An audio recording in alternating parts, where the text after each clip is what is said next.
fa le problème atao amin'ilay utérus no antony tsy maintsy hoe nanodidinana dia le kista foana no nitenenina zany fa tsy niresaka momba le utérus mihitsy izy dia avy eo amin'izay rehefa nivoaka tao satria tsy afaka hoe niresaka be zany dia rehefa nivoaka tao dia jerevako le valina analizy a le utérus paroi lisse zany hoe tena tsisy tsony le tsisy an'le myome zany hoe tsisy nisokafana le zany dia tsisy an'iny tao anatiny dia nisy fimonomononana kely aloha taty anatiko hoe jesosy dia inona zany antony nanodidinana raha ohatra ka hoe zakay sitrana aikay tsisy ninona tao anatin'le tranonjaza dia tamin'izay no vangiany jesosy hoe fa inona moa le ninonao inona ianao nga moa tsy mino an'le fanasitranana fa tena hoe nanasitrana jesosy nandritry n'le fotoana teto zany fa le période hoe tamin'le entre an'le éco sy le fandidiana zany a taonina ny eo ny voninahiny jesosy a dia nanasitrana dia tena hoe tsisy ninona tena hoe lisy zay hoe lisa le zay ny valiny analyzy hoe rehefa nisokafana zany le utérus dia tsy nisy problème hoe tena tsisy le myome dia fa tao anatiny zay re nampianarin' jesosy ana tao anatin'le izy hoe tena nandritry n'le fotoana tao anatin'le convalescence tena hoe netiny jesosy hoe mihoatra lavitra no ny vidiny raha ohatra zany hoe namidy le utérus dia mihoatra lavitra no ny vidiny iny ny arem-panahy no meny jesosy ana tao anatiny zay fotoana rehetrarehetra zay satria netiny jesosy tena hoe nitokana nandritry ny fotoana matona maromaro telo ny zanakay niteraka an'ireo zaza telo ireo opération césarienne foana fa tsy nahazo an'izany hoe toamoahana congé de maternité zany fa tena hoe veo 2 semaines ireo zaza ireo dia tsy maintsy miverina miasa satria mila hoe tena hoe mila miprésensako foana zany le ampiasana dia tamin'ity nefa ny tena hoe nandritry ny 1 mois aloha teo convalescence tena hoe tsy mipotra tany ampiasana ohatrany hoe meny jesosy fitsaharana zany tao anatin'le izy fa tena hoe noentiny jesosy teo amin'ny fanatrehany hoe tao anatina communion niaraka tamin'ny foana dia mbola vita le 1 mois dia mbola ohatrany hoe mbola le docteur ohatrany hoe aleo fa ampina 21 jours fa opération ngeza be nge le nahazo anao dia mahazoazo fotsiny nefa nandritry ny firitaona zany tsy nahazo an'izany hoe tsy mbola mibénéficie an'izany dia tao anatin'izay koa nefa dia le tompon'le orinasa esako zany izy sonoa dia efa lehibe dia izy tena hoe sarotra be mihitsy izy mahafantatra hoe za an jesosy za mitory an jesosy fa anisany hoe antony ray hoe nanana ny fitokisana tamiko amin'ny fitantanana ny orinasany zay fa izy nefa zany ianao raha mitory amin'ny filazantsara dia tena hoe sarotra be hoe tsy accessible mihitsy izy zany hitoriana amin'ny filazantsara dia amin'izao nefa izy tena hoe mandalo tsy fahasalamana tratrany cancer izy zany dia efa généralisé le cancer dia ohatrany hoe efa fotoana efa nany docteur ary zany efa nandefa azonody hoe efa tsy vita tsony dia teo amin'izay dia izy koa nefa tena hoe tsy tiany koa zany izy le vangina izy zany tena hoe olona tsy accessible fa lasa le témoignage ko atao anatin'le opération lasa hoe afaka hoe nytémoigneko tamin'ny sy nyresaka taminy hoe hitanao tena za nandritry n'le opération natao anahy iny dia tena hoe efa maty efa nahita amin'ny fianakaviako hoe nitomany sy teo amiko teo daholo dia noentiny jesosy hoe nahita ny fiainana ao arininy ny fahafatesana hoe misy fiainana tena misy fiainana ao arininy fahafatesana dia lasa hoe zay témoignage zay zany dia le izy nefa no aminao velona zao hoe nao no mafaka misafidy ho an'izay toerana tianao ale na ianao ho any an-danitra ho any amin'Andriamanitra na ho any amin'ny afo be dia lasa le témoignage zany hoe ohatrany hoe faly be tamin'ny jesosy hoe tsy maninona jesosy raha ohatra ka na ho an'izay témoignage zay fotsiny arany no nandalovako an'le fandidiana siana satria voakasika be izy tamin'le témoignage dia lasa tena hoe niantso olona mpanompon'Andriamanitra ary zareo dia hoe lasa misy fotoam-bavaka nefa ny tena olona hoe tsy mivavaka ary zareo fa vokatra izay zany dia lasa hoe nanao an'izay zavatra izay dia noentiny jesosy ohatrany hoe mampahery tao anatiny à travers le izy dia entiny jesosy lasa hoe misy olona zay hoe miaina n'le zavatra zavatra nampiainany Jesosy ana tamin'le toriteny pasteur tamin'ny heriny moa ilay izy le ohatrany hoe ndraindrayntsika mpandalovin Jesosy an'le zavatra mihitsiny satria misy témoignage tiany aseho dia za zao lasa taony Jesosy ohatrany hoe fanerasera amina vehivavy le ohatry hoe nasorona nono ny misy an'le vehivavy le ohatra hoe tsisy tranonjaza tsony lasa hoentiny Jesosy hoe mampahery satria tena hoe micomprendre an'le kandry zareo dia nefa mampitodika andry zareo an Jesosy dia tena hoe voninahitra ho an Jesosy fa ny sitranin Jesosy teto amin'ny fanatrehana zany le uterus na hoe nasorona azy. Zay tiaka mafy an Jesosy tsika mandosy topoka témoignage manaraka. Tovy mafy ny tiaka ao an Jesosy. Voninahitra ho an Jesosy rehany no ijoroako vavolombelona eto Zay mivady zany misaotra an Jesosy fa nahazo fahasoavana kely ato Akibo dia il y a un mois teo nanomboka nanana douleur tato amin'ny bas du dos zany za rehefa matory amin'ny alina dia tamin'ny nanao suivi tany amin'ny dokotera dia ny dokotera niteny hoe normal hozy izy fa 80% ny vehivavy bevoka hozy izy mitaraina marary lamosina na marary sciatique dia hozy izy hoe mila ovaina hozy izy ny fomba fatoriana dia tokony mety le izy dia narahako ny zavatra nyteneny efa nanova ny fomba fatoriana soatran'izany fa mbola tsy nety afaka le izy. Et 2 semaines après an'izay les mal du dos lasa sciatique dia à partir any bas du dos katraty amin'ny jambe narary be rehefa mitsangana dia ho an'izay efa maman moa zany mahafantatra hoe amin'ny alina matetika mandeha toilette dia nefa ny ana amin'ny alina le izy ny tena marary dia tena hoe fijaliana be mihitsy no andeha hitsangana. Dia tamin'ny samedi moa zany tsika niaraka teto dia nitondram-bavaka ny mpanompon'Andriamanitra dia hoe ataovy eo amin'ny faritra marary ny tananao dia nataoko le izy dia après dimanche an'iny zany nandeha fivoriam-pianakaviana dia nantany an'ny olona akaiky anahy ohatrany hoe cousine na tante ho an'izay efa niteraka zany dia hoe normal hozy izy zareo fa rehefa miteraka dia afaka ho azy le izy. Dia za zany miteny hoe Jesosy mety hoe normal amin'olona le izy fa za mino tsy matoky fa ianao afaka manala ny fanaintenana. Dia mardi hariva nanomboka tsy nare an'le sciatique atsony fo hariva tena afaka nandeha somatsara dia jusqu'à androany dia mino rehefa nisitran'i Jesosy fa tsy marary tsony ny bas du dos dia voninahitra ho an Jesosy reriany. Dia te hampahirantsika tsirairay avy zany hoe andao tsy limitentsika amin'ny normalité Jesosy satria izy tena hoe capable manao mihoatra an'izay eritreretintsika sy izay hita ny mason'olombelona dia voninahitra ho anazy reriany. Alléluia. Zany anao témoignage farany. Misy ny tena hoe ahoana ry zany fomba hitenenana anazy ay mahasadaikatra ihany le mijoro vavolombelona ety. Mora no mampirisika fa rehefa hoe tsy maintsy mijoro ianao ka comprendre anareo ahy fa no Jesosy dia mijoro misy ny normalité sy ny fombafomba apetraky ny fiarahamonina sy ny fitondram-panjakana sy ny rehetrarehetra dia tsy haiko raha efa nahazo anareo ty zavatra ty fa tsy tafaveriko à 100% signaturako ny soniako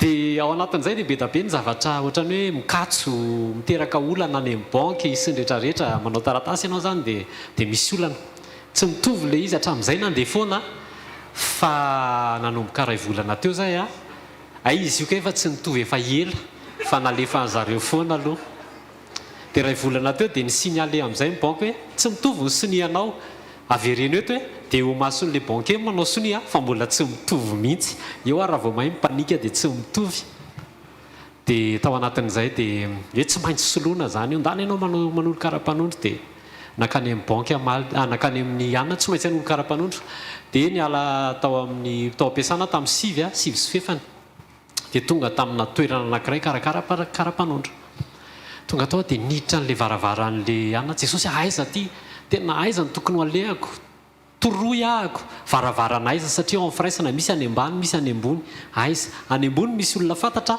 atao ambany ianao zany mbola mandeha araka nikajin'ny saina hoe raha makatsy dia mahafantatra olona makatsy dia atoroy Jesosy any ambony misy olona fantatra fa tao ambany any nentin' Jesosy dia vao nitsirika ohatran'izao inona ozy izy nareo tena hoe zavatra tsy apozina nataon'i Jesosy tsy noho ny amiko fa tena hoe no Jesosy tsapako teo nylanjan'le tenin'ny Petera hoe miala amiko fa olomeloka tena hoe tsy fahamendrehana le izy fa no Jesosy raha zavatra tokony ho vita hoe tsy haiko hoe roa andro hoe sa firina manao kara-panondro adiny ray le izy dia vita no Jesosy dia vita tsy nisy certificat de résidence tsy sary anankiray ny taty amiko tsy tena hoe no Jesosy dia vita le izy dia tena le mpanao sonia ozy izy le olona hoe isaky tsy mandalo eto zany io rehefa zoma fa nahagaga fa dia nidongizina atao le chef district dia nidongizina atao izy dia nandalo ao dia tena le olona hoe aty mba misy urgence kely ihany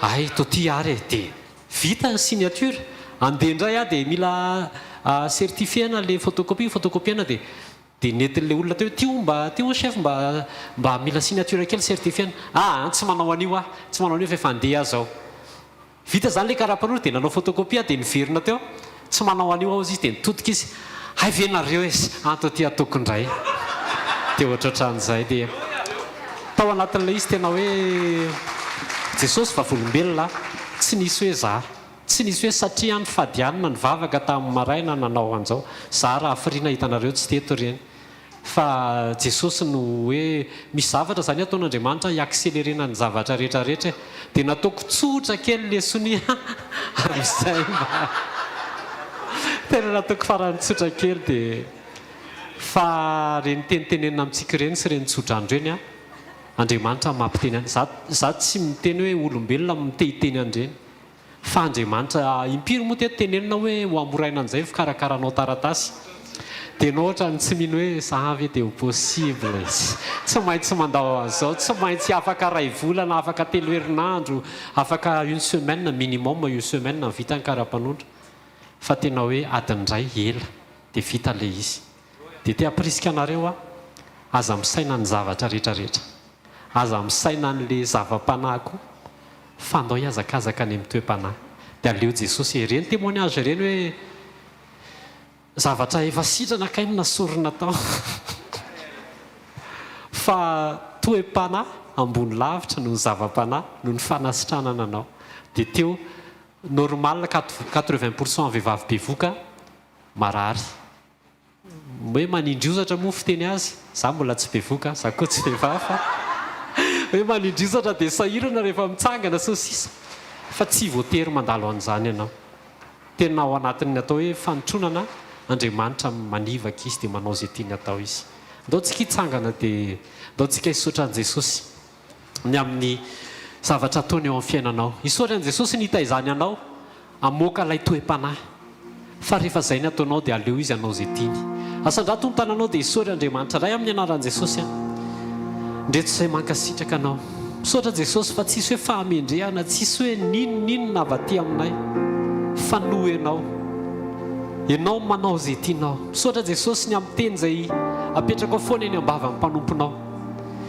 ny anitsianay ny toe-panahinay ny hidiranay ao anatin'ny fanefeny amoaka ny toetranao Jesosy izany foana no hitarianao dia nyteny koa ianao hoe tsaratsara kokoa ny miditra ny lanitra miala ny maso anankiray toy izay manana maso anankiroa kanefa very Jesosy mankasitraka loatra ny amin'ny fitiavanao anay tsy ho very misaotra ny amin'ny fampahitana fity misaotra fa ny zavatra lalovanay dia hoy izy ianao mantsy amin'ny Petera hoe rehefa mibebaka ianao dia andana mampahery ny hafa misy fotoana ianao Jesosy mampandalo zavatra eo aminay tsy dia hoe ho anay loatra fa mba hahafahanay manangana ny hafa amin'ny alalany zavatra izay ampandalovinao eo amin'ny fiainanay Jesosy ampio izay anana toe-posy toe-panahy isaina ny hafa foana Jesosy mankasitraka ny amin'ny fanasitranana mankasitraka ny amin'ny fananganana mankasitraka fa tsy voatery manaraka ny procédure normale izay tsy hoe tsy anara-dalàna fa misy ny zavatra izay ataonao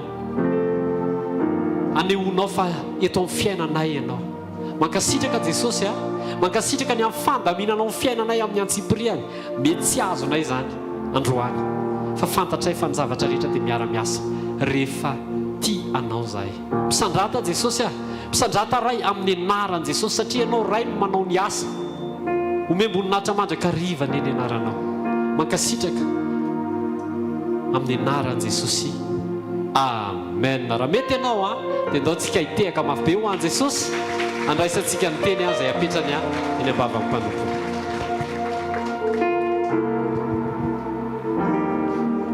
Alléluia. Ndaontsika mbola hitehaka mafy tsara ho an Jesosy ny amin'ny zavatra ataony sy ny zavatra asehony eo anivin'ireo mpiara-mivavaka amintsika sy ireo prêt-à-pont amintsika. Velona Jesosy. Amen. Ndaontsika ankasitraka amin'ny fontsika iray manontolo fa mamarana herinandro ilayntsika androany dia manomboka herinandro vaovao. Bokin'ny Tesalonianina voalohany toko 5 izay fa fantatra ao vao averiko eto indray teo izy hoe mifalio izy mandrakariva mivavah ka aza mitsahatra ary misaora amin'ny zavatra rehetra fa zany ny sitrapon'Andriamanitra ao amin'ny Kristy Jesosy ho anareo. Ao foana tananao dia sokafo ny tompony fonao dia isaora an'Andriamanitra ny semaine, isaora an'Andriamanitra fanamakivaky herinandro ianao, isaora an'Andriamanitra ny fianarana ho an'izay mianatra aoka izay rehetra afaka miasa ankasitraka sy isaotra an'Andriamanitra, aoka izay rehetra tonga eto isaotra an'Andriamanitra ny amin'ny fiainatokantrano, ny amin'ny fiainam-panahiny, ny amin'ny fahasalamana amin'ireo zavatra mifamaofao be dia be.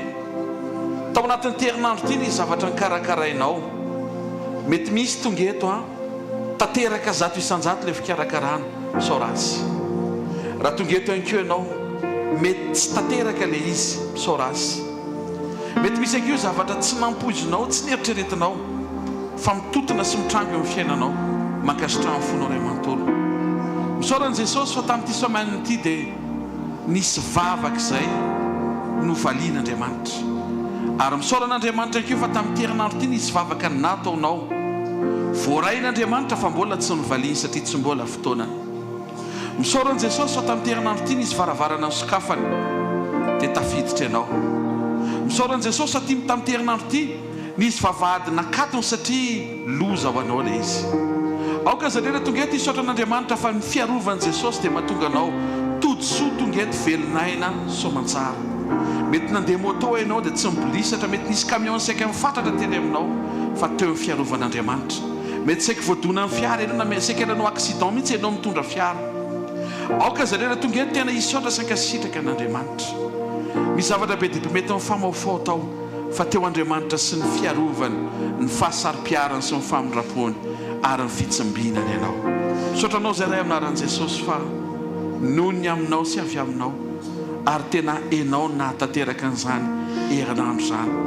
Amarana ny herinandro izay atao amin'ny fanatrehanao ary hanomboka herinandro vaovao miaraka aminao. Mankasitraka sy misaotra hatranony amin'ny zavatra rehetra. Saotrany amin'ny témoignage teo izay mampatsiaro tokoa fa Andriamanitra ny impossible ianao. Andriamanitra mihoatra noho ny mahazatra. Andriamanitra afaka manivaka, Andriamanitra afaka mandingana. Amin'ny anaran'i Jesosy Kristy avy Nazareta. Amen. Taontsika anome voninahitra an' Jesosy ary angataka amin'ny tompontsika hoe fanamasinao foazy mangataka amin'ny pasteur Andry dia mangataka ny Lioan Joda. Taontsika tena hoe angataka raha voatsio ny fanamasina domelina bitsika matoro be tonga dia tsy mahatsapa azy tokony ho tsapa fa ny fisiany fanamasina sy ny fanekentsika ny fanamasina anokatra ny ao anatintsika ahita mihoatra sy hifoa dia anampy be dia be ny fahafahanao miatrika an'Andriamanitra sy ny fiombonany. Asa anatin'ny tananao dia teneny hoe fanamasinao ampio avereny zao vavaka zao fanamasinao ampio ampianaro tario aza velo varim-bariana aza vela ho tratry ny toromasom-panahy amin'ny anaran'i Jesosy. Amen.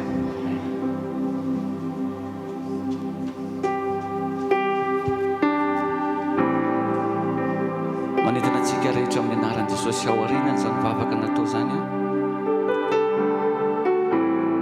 tsaroa fa voasoratra hoe mifoazy ianao zay matory dia mitsangana amin'ny maty zay vao ampazavanao Kristy tsy kesenao mihitsy zany aloha mila mifo aloha ary tsy kesenao koa mila mitsangana amin'ny maty zay vao ahita n'ilay fahazavantsika senao voasoratra ihany koa hoe atanatanao ny vavanao fa ofenoko Jehovah'Andriamanitra io zany zay manokatra ny fanahiny rehetra androany no ofenona io zany sokafo ny fanahinao sokafo ny aminao rehetra mba ahafahan'Andriamanitra mameno atsika milohany andrianisantsika ny afatra indray androany ary ny zavatra mahafinaritra amin'io Andriamanitra io dia hitako hoe zay mirehatra ihany mbola ampirehitra fa izy tsy tia zavatra matimaty zany mihitsy namangatsika mino aho fa irehatra lavitra ianao androany a eo mpandraisana ny teny eo mifanampiany fanamasina hoe Hallelujah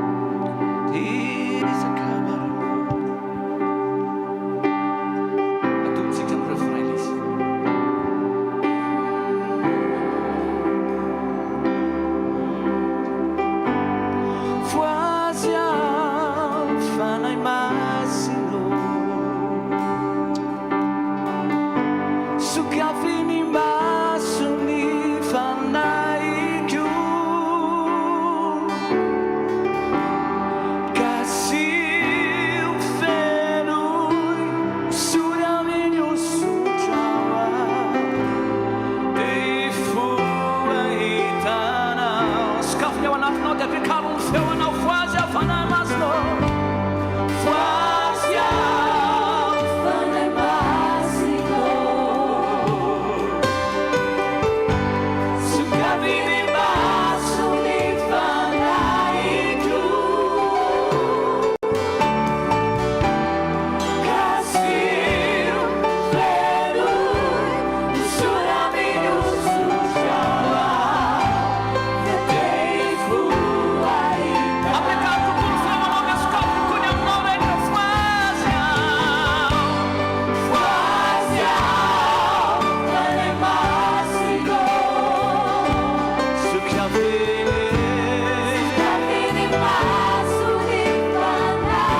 atsangano tananao dia tenena amin'Andriamanitra tompo ampio mba tsy handeha ampahazarana fa izy etaetatrany any anatiko afahako mifandray aminao, afahako mifankahita aminao amin'ny anaran'i Jesosy Kristy avy a Nazareta.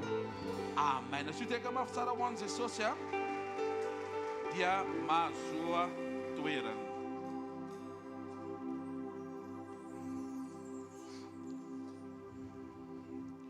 Marka 2:22 dia zao nambaran'i Jesosy. Ary Jesosy namalaka nanao taminy hoe manana finoana an'Andriamanitra. Amin'ny dikateny fototra izy dia hoe manana lay karazana finoana zay ananan'Andriamanitra. Zany hoe tsy le finoanao fa ny finoan'izy Andriamanitra. Anio manokana dia faly tongeto miaraka aminareo dia noko fa faly koa nareo tongeto satria fahavokisam-pifaliana ny eo amin'ny fanatrehan'Andriamanitra. Ny loha hevitra iarahantsika amin'ity marain'ity dia nampitondraina ny lohateny hoe Jesosy mampianatra anao anana ny finoan'Andriamanitra. Tenenino akaikinao Jesosy mampianatra anao hoe anana ny finoan'Andriamanitra hoe.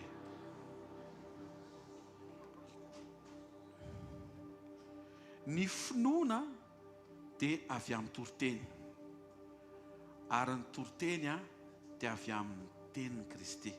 Romanina 10:17. Koa satria ny finoana dia avy amin'ny teny dia ny teny kosa tafatoetra ao anaty fiombonana. Tsy possible zany ianao miaina finoana raha tsy tsara fiombonana amin'Andriamanitra. Zao mivoalazan'ny Jaona 15:7 amin'anaran'i Jesosy. Raha miray amiko ianareo ka mitoetra ao anatinareo ny teniko. Ny teny tsy tafatoetra satria averimberinao, fa ny teny tafatoetra satria miombona amin'Andriamanitra ianao. Ny teny tsy hoe tafatoetra satria soratanao eraky ny trano, fa ny teny tafatoetra satria manokana fotoana ianao miaraka amin'Andriamanitra dia miombona aminy. Avy ao amin'ilay fiombonana no tafatoetra ilay teny dia mahazo toerana ilay finoana. Kolosiana 3:7 dia zao no ambaran'ny teny hoe aoka ny tenin'i Kristy hitoetra betsaka ao aminareo amin'ny fahendrena rehetra. Tenin'i Jesosy mila tafatoetra ao anatinao.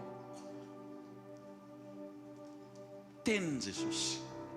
Ny communion dia mampitoetra teny, mahatonga antsika azo antoka fa tafatoetra ihany koa ao amin'ny finoana.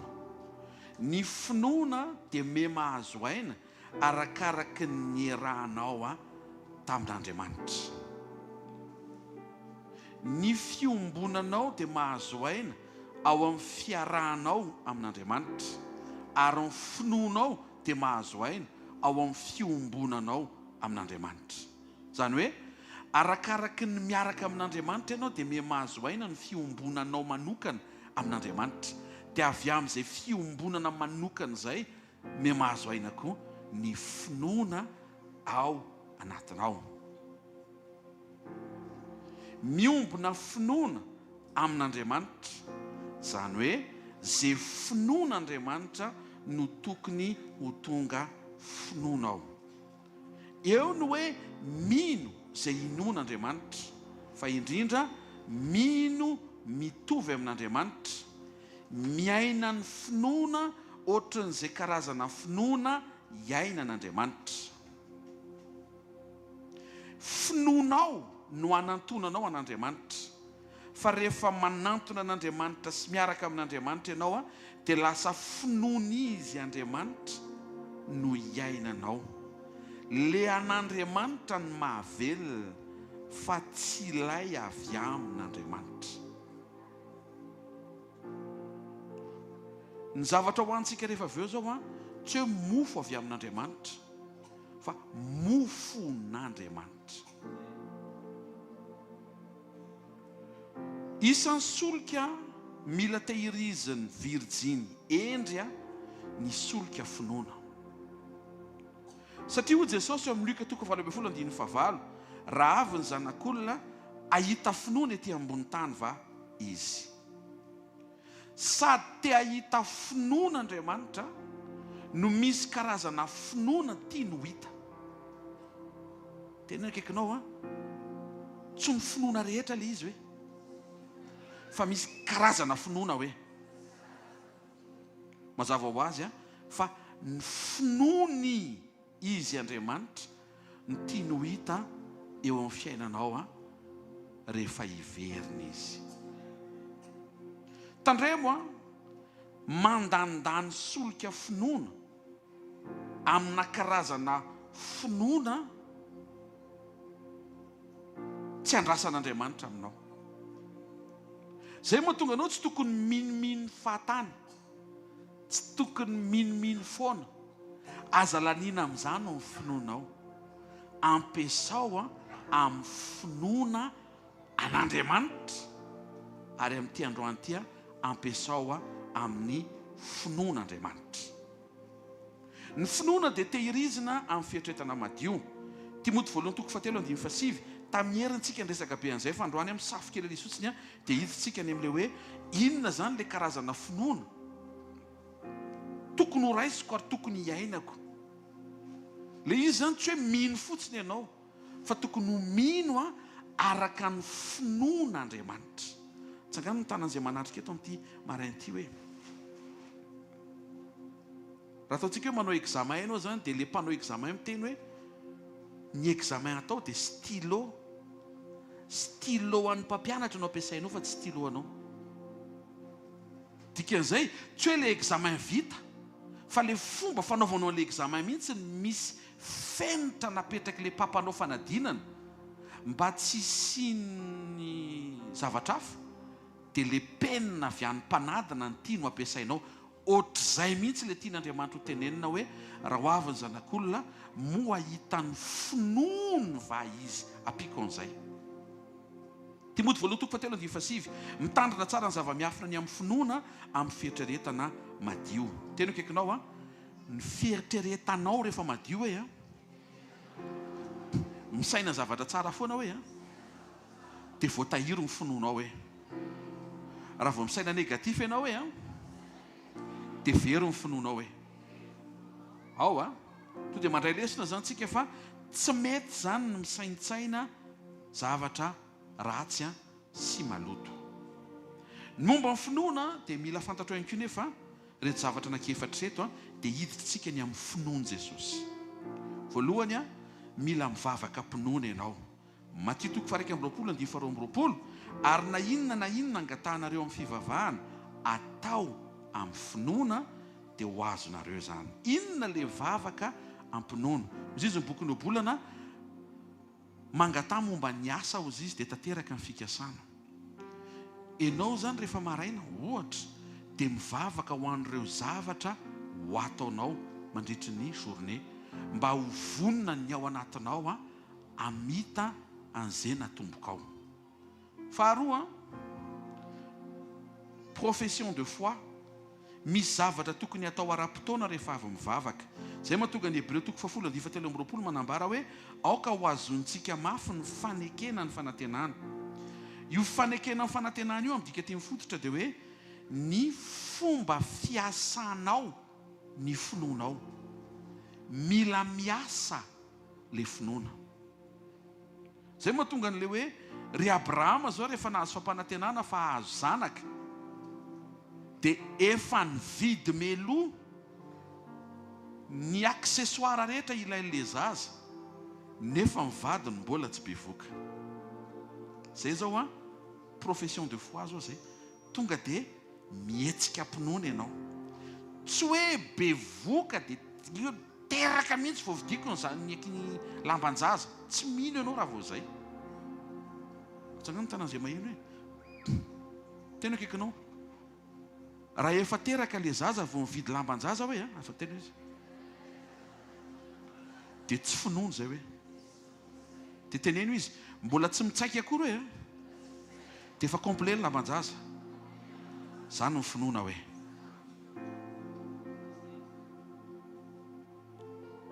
profession de foi fahatelo confession de foi Korintiana 4:7 ary satria manana an'izany fanahy finoana zany indrindra zay araka ny voasoratra hoe nino ka dia niteny dia mino koa izahay dia miteny ka miteny mila teneninao zay inonao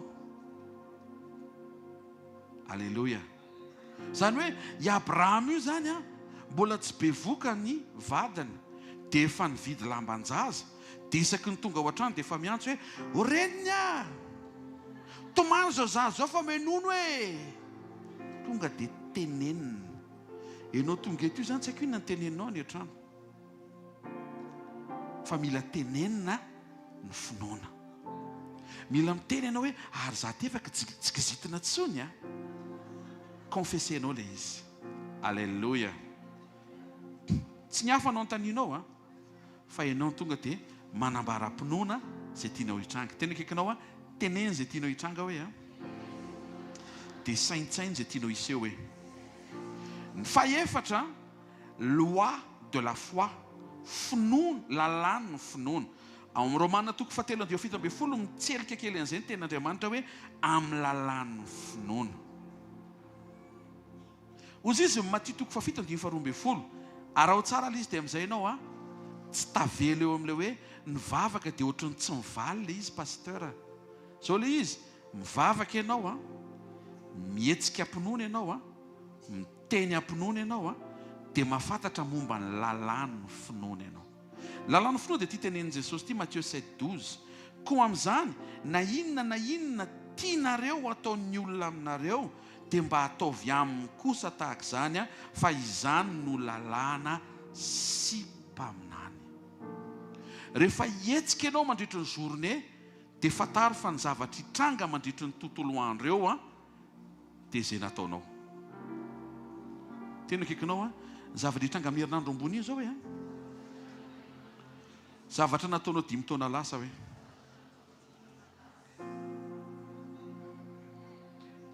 raha nanao tsara azy ireo dia mitsikitsiky be wow belle semaine ny amin'ny semaine ambony iny fa raha ohatra vanginy fanamasy ianao zao hoe ohatra nisy nanondrakondran'izay dia manomboka mataotaotra ianao hoe inona zany nitranga amin'ny herinandro ambony tandremo ny zavatra ataonao sy asehoanao fa hiveriny io rapitso mety hivavaka zao tsika hoe tompo hikarakara taratasy fa mba hampio mba amorao ny fikarakarako taratasy dia mijery Andriamanitra ianao ve rehefa mikarakara servisin'olona amirainao sa akasarotinao fa raha ianao tonga eto le mpanasary-dresaka dia le mpanasary-javatra dia mirabanao fa mafimafy ny amin'ny semaine ambony satria le ataonao ihany io veriny io fa raha eto ianao mpanatsotra zavatra mpanatsotra resaka tsy micompliqué resaka dia mifelicité anao fa amin'ny semaine ambony io sy ho karakarainao ho amoramoraina araka le fanamoramorana ataonao ianao io zao raha mpandefandefa mivola dia tonga ho azoko tsy teny zavatra betsaka fa mba raisy fotsiny tsy miteny eo le faso any amin'izy aza mijery anahy ataovany amin'izay tokony anaovana any le izy mivavaha tsara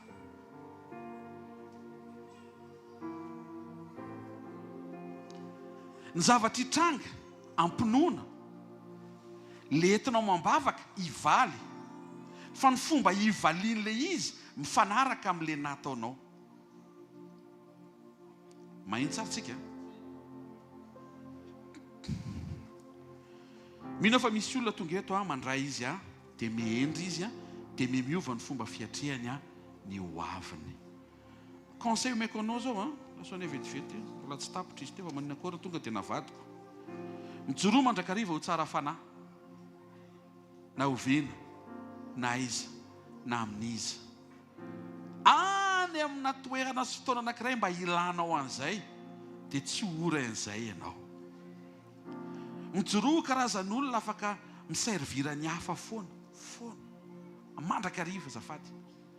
Amin'ny fotoana mba mety ilanao service ny hafa, dia ho présent izay fampahitana fity izay. Ty anankiray fahatelo ty tena iangaviako aminao, aza manasarotry resaka izany.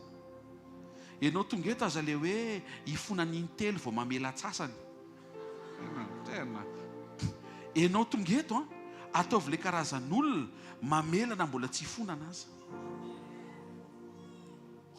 Dia ho hitanao fa amin'ny fotoana anankiray na dia tsy te hanao fahadisoana ary ianao sendra manao fahadisoana, tsisy arakaraka satria ianao tsy dia mpanao arakaraka. Tena kaikinao misy ifandraisany amin'ny zavatra ataonao androany hoe zavatra miandry ianao rapitso hoe. Alleluia. Marka 1:12 averiko le teny teo anaran'i Jesosy. Ary Jesosy namalaka nanao taminy hoe manana finoana an'Andriamanitra. Le karazana finoana nananan'Andriamanitra ataovy tonga etaetanao. Galatiana 2:20 anaran'i Jesosy. Voaomby miaraka amin'ny Kristy amin'ny hazo fijaliana, ary tsy izaho intsony mivelona fa Kristy mivelona atao anatiko. Fa izay hivelomako ankehitriny eo amin'ny nofo, dia hivelomako amin'ny finoan'ny zanak'Andriamanitra. Finoan'i Jesosy itenen'ny Paoly eo, izay efa tia ka nanolotra ny tenany hamonjy ahy. Misy ny finoanao, izay mahatonga Jesosy teny hoe tonga avy aminao arak'izay inonao anao iny. Dia misy ny finoan'i Jesosy, iny le tiany hitranga fa draindray mety tsy ekenao na mety tsy hainao ny miaraka aminy ao anatin'le finoany, dia lasa voafetra izy eo amin'le finoanao, nefa izy tia hamaly ianao any amin'le finoany. Ianao zao amaray aman-dreny raha manontany ny zanako telo taona kely, dia inona ny tianao? Ny anatin'ny sainao hitondra azy hisakafo any amin'ny restaurant, ny valy teny'le zaza bombo. Tonga avarak'izay inonao le bombo. Fa raha araka ny finoan'le ray aman-dreny restaurant. Ohatr'izay le tian'Andriamanitra manginantsika andro amin'ny maraina, ny finoanao bombo. Fa le tian'Andriamanitra manginanao araka ny finoany resto. Tsy mahentehaka o. Aza mionona eo amin'ny finoanao, manetretena dia miaina ny finoan'i Jesosy. Izay le antony ity fotoanandroany maraina ity. Ny finoana taloha dia Hebreo 1:12, ary ny finoana ny fahatokinany amin'ny zavatra antenaina, fanehoana ny zavatra tsy hita, miompana amina zavatra. Fa ny finoana izay tian'Andriamanitra ho hita ao anatinao dia ny finoan'i Jesosy. Rehefa mijery an'i Jesosy ianao, Hebreo 12:12, mijery an'i Jesosy tompony finoantsika sy mpanefa azy. Misy tantara anankiroa iangantsika eto. Marka 4:7, 7:30 ka hatramin'ny 9:70 amin'ny anaran'i Jesosy. Ary nisy tafio-drivotra mahery, ary nianjera izay rano ny alon-drano ny sambo kely ka nila ho feno rano. Ary Jesosy natory teo ambodin'ny sambo kely tambony ondana, ary namoa azy mpianatra ka nanao taminy hoe, mpampianatra tsy mampaninona anao va zao ahafatesanay izao?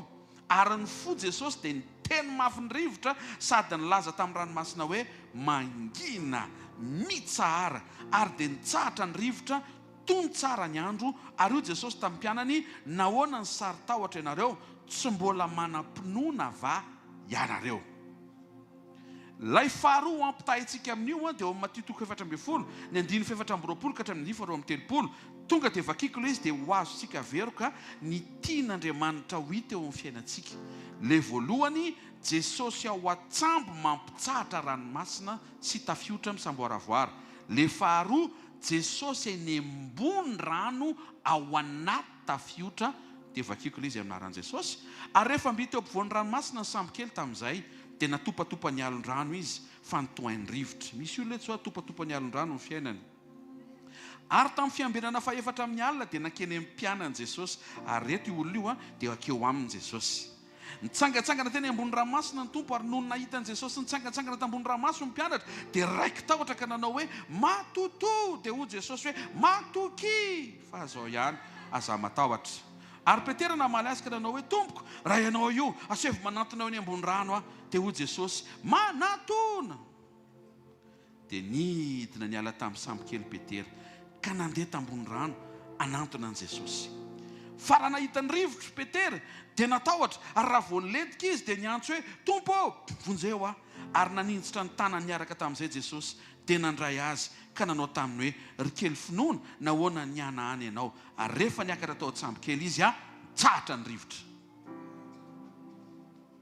Ao a, le voalohany ao an-tsambo Jesosy tafiotra ery, mibaiko Jesosy, mitsahatra ny tafiotra. Le faharoa tsy ao an-tsambo Jesosy fa eny ambony rambo, miantso amin'ny Petera. Petera nivoaka ny sambo, mandeha makeny amin'ny Jesosy, dobo fa tsy mifantoka, natsanga ny Jesosy fa nivonjeny, niara nandeha izy mianaka, vao nitsofoka tanaty sambo, mitsahatra ny rivotra. Teneno akaikinao, hitsahatra ane io rivotra io e. Teneno izy, hitsahatra ane io rivotra io e. Le voalohany, le finoana mahazatra, mibanjina obstacle ho anaovana miracle. Zany hoe mijery rivotra dia mahita hoe possible azo baikona ny rivotra. Zay le finoana taloha. Mibanjina problème dia mahafantatra ianao hoe possible azo n'Andriamanitra resena sy vahana ny problemako. Finoana taloha zay. Mety hoe miainga amin'izay ianao, mety tsy dia maninona loatra, fa tsy ekeny Jesosy raha mijanona eo ianao, satria rehefa iverina izy dia tsy izay karazana finoana mijery zavatra izay ny tiany ho hita, fa le karazana finoana mijery azy. Alleloia.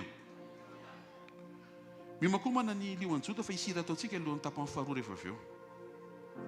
Le finoana tian'Andriamanitra ialanao dia mibanjina tafiotra ho resena. Le tian'Andriamanitra ho hita ao anatinao, mibanjina an Jesosy eo manome antoka ary miantso anao. Ny probleman'le finoana voalohany tian'Andriamanitra ialanao a dia ny fiadananao miandry an'le tafiotra mitsahatra vao ao. Le tiany Jesosy iainanao, le fiadanana efa ao anatinao rehefa miantso anao Jesosy, le tafiotra amin'io mbola tsy milamina. Tsangana ny tanan'izay maheno hoe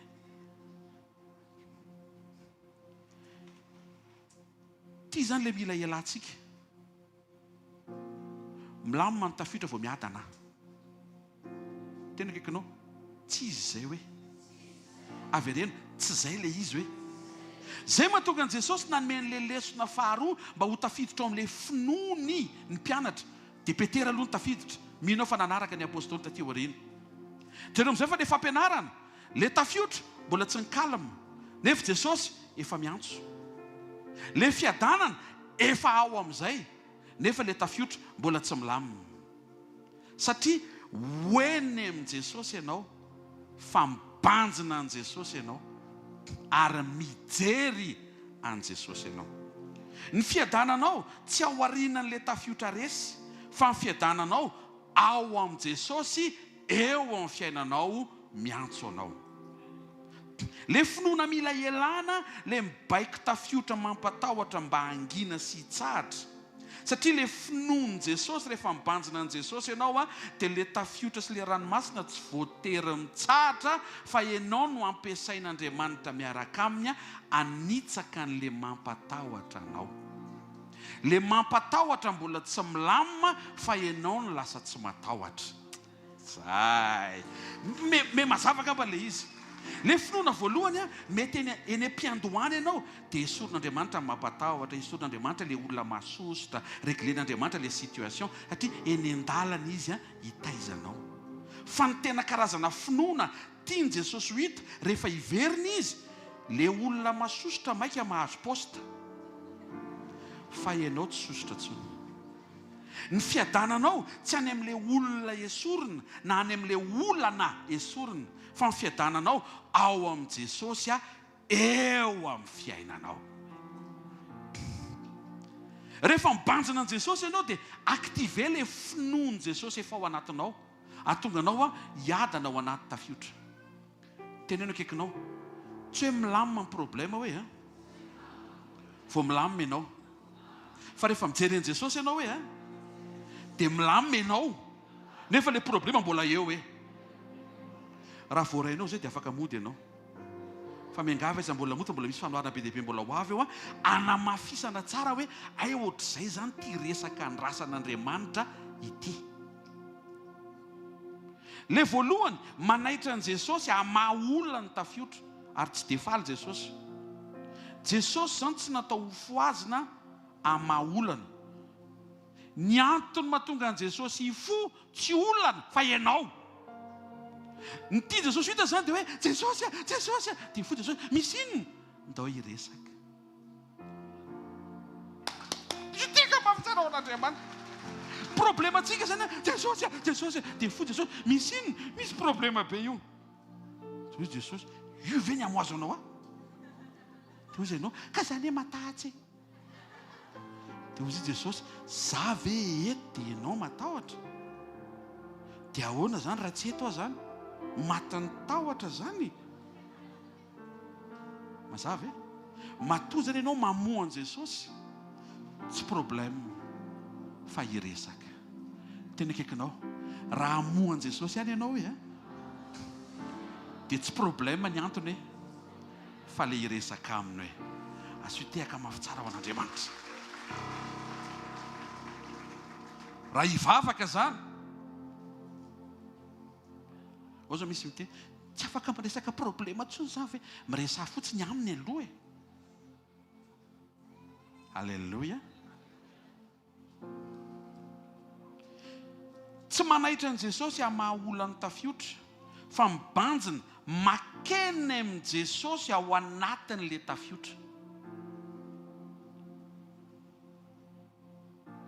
Le voalohany te ahita ny fahaiza-manaon'Andriamanitra ianao, fa le tiany ho hita ao anatinao fa hiverina izy le ianao te hiaina ny fiombonana amin'Andriamanitra. Ny vision le finoana taloha mahita ny point faible ny problème hoe io tafiotra io voary natao anaiky ny anaran'i Jesosy, raha voatonona ny anaran'i Jesosy azo ataony manova situation, fantatrao le izy dia ampiasainao le fahefana, fa tsy dia izay loatra ny tian'Andriamanitra hita ao anatinao, iarahanao aminy. Ny tiany ho hita ao anatinao dia ny vision anao tsy any amin'ny point faible ny fahavalonao, fa ny vision anao any amin'i Jesosy. Tena akaikinao ny masonao hoe tsy any amin'ny zavatra sarotra azon'Andriamanitra vahana, fa ny masonao hoe alefaso any amin'i Jesosy.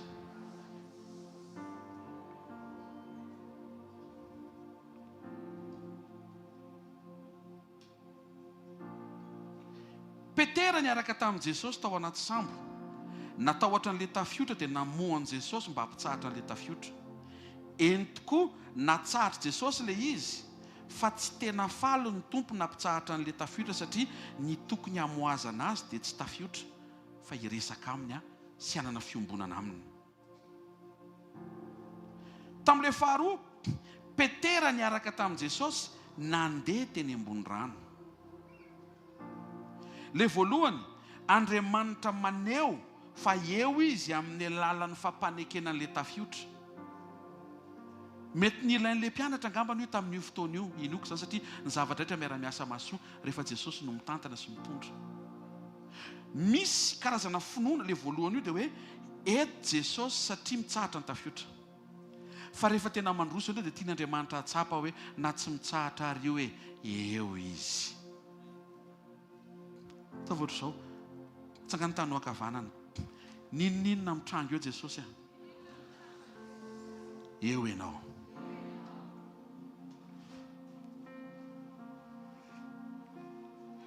Jereo fa le mirakla ny tadiavin'ny mpianatra ny tranga ho azy rehefa mibanjina an' Jesosy ry zareo.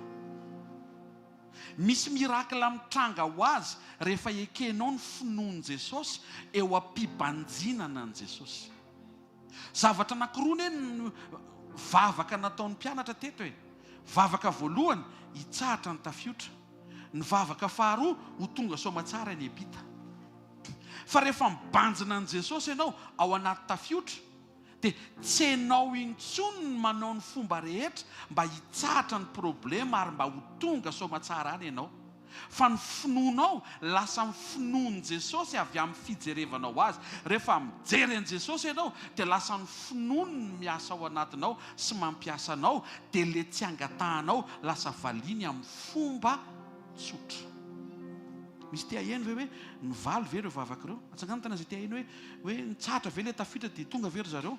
Tia mivalana. Matthieu 14:32 naran'i Jesosy. Ary rehefa niakatra tao an-tsambo kely izy mianaka dia nitsahatra le tafiotra. Exercice zany le tafiotra mba hahafahanao miaraka amin' Jesosy, mamikitra ny tanany, fa ny fiafarany zavatra rehetra tsy tafiotra fa ianao miaraka amin' Jesosy. Jauna 6:21. Ary te handray an' Jesosy ao an-tsambo kely ny mpianatra rehefa avy nandehandeha teny ambony rano Jesosy Petera, niaraka tamin'izay tongotra fotsiny tonga tao anaty sambo, nefa zareo mbola teny ampovoan'ny rano, teo amin'ny 12 km teo ohatra ka eo amin'ny 20 km eo ny circonférence an'io lac de Galilée io, any amin'ny 12 km any ampovoan'ny rano, vao nanitsaka n'le sambo ny tongotra Jesosy, vao nanao hoe tonga. Ary te handray an' Jesosy ao sambo kely zareo, niaraka tamin'izay ny sambo kely tonga tany amin'ny tany izay nalehany.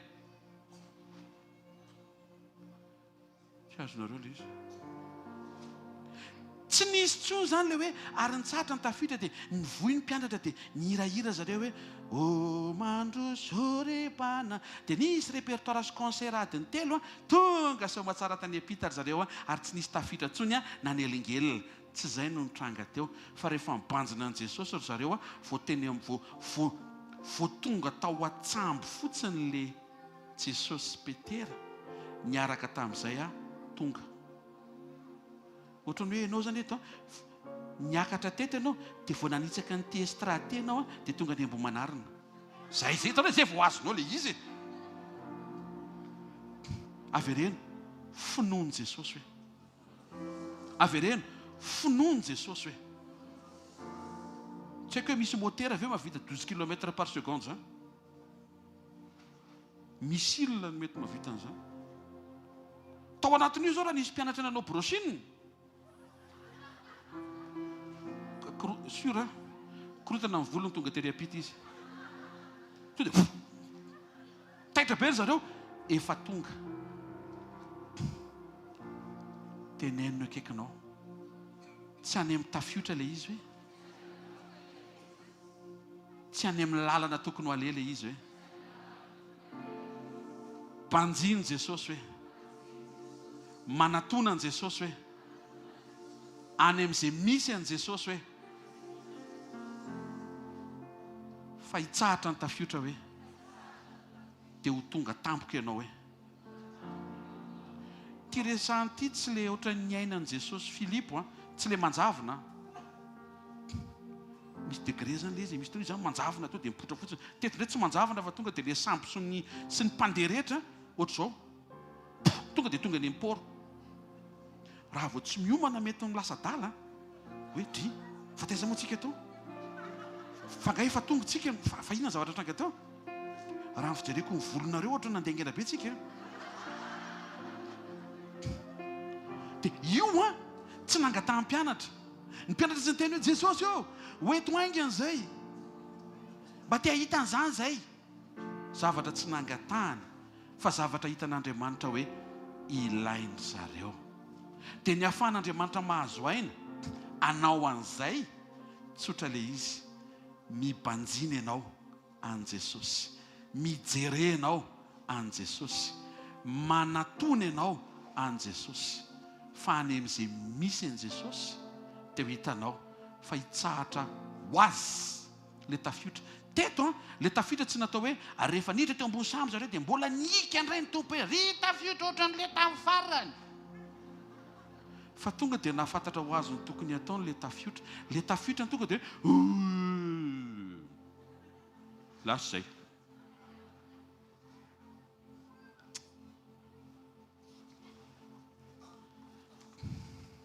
mankataka ny lioan'izao dia hiakatra vetivety aloha dia tsy toizy ty raha tsy miankateto ry zareo miakara alohanareo dia manasanao hitsangana tsika anao hira anankiray izay misy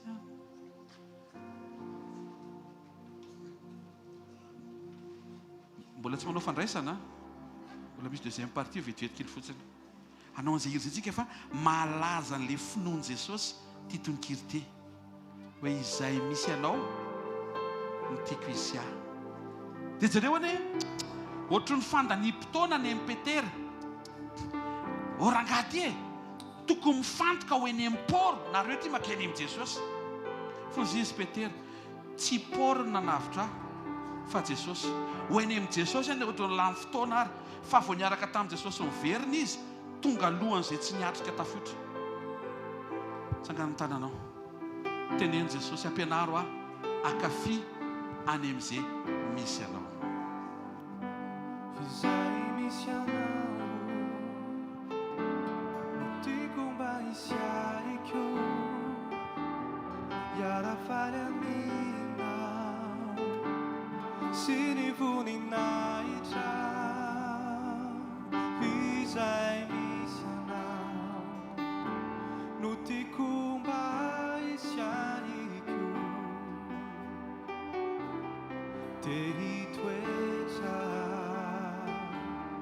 Teitoetra nina fizay misy anao no tiako mba hisy aiko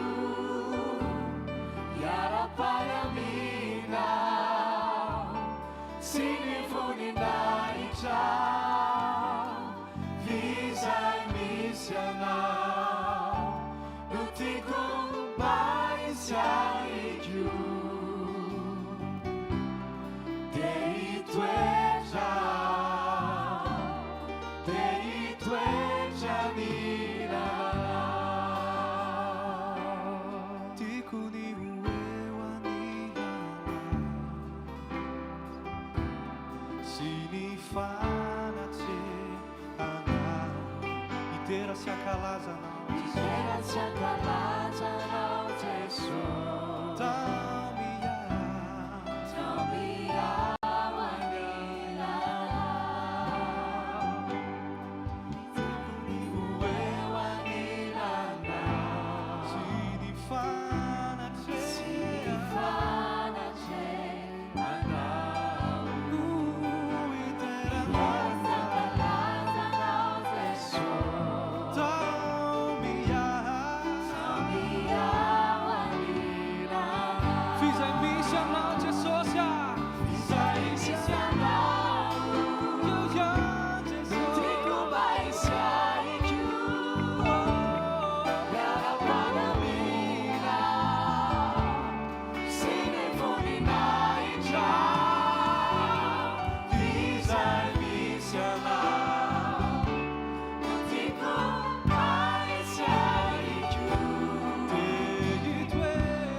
toerana.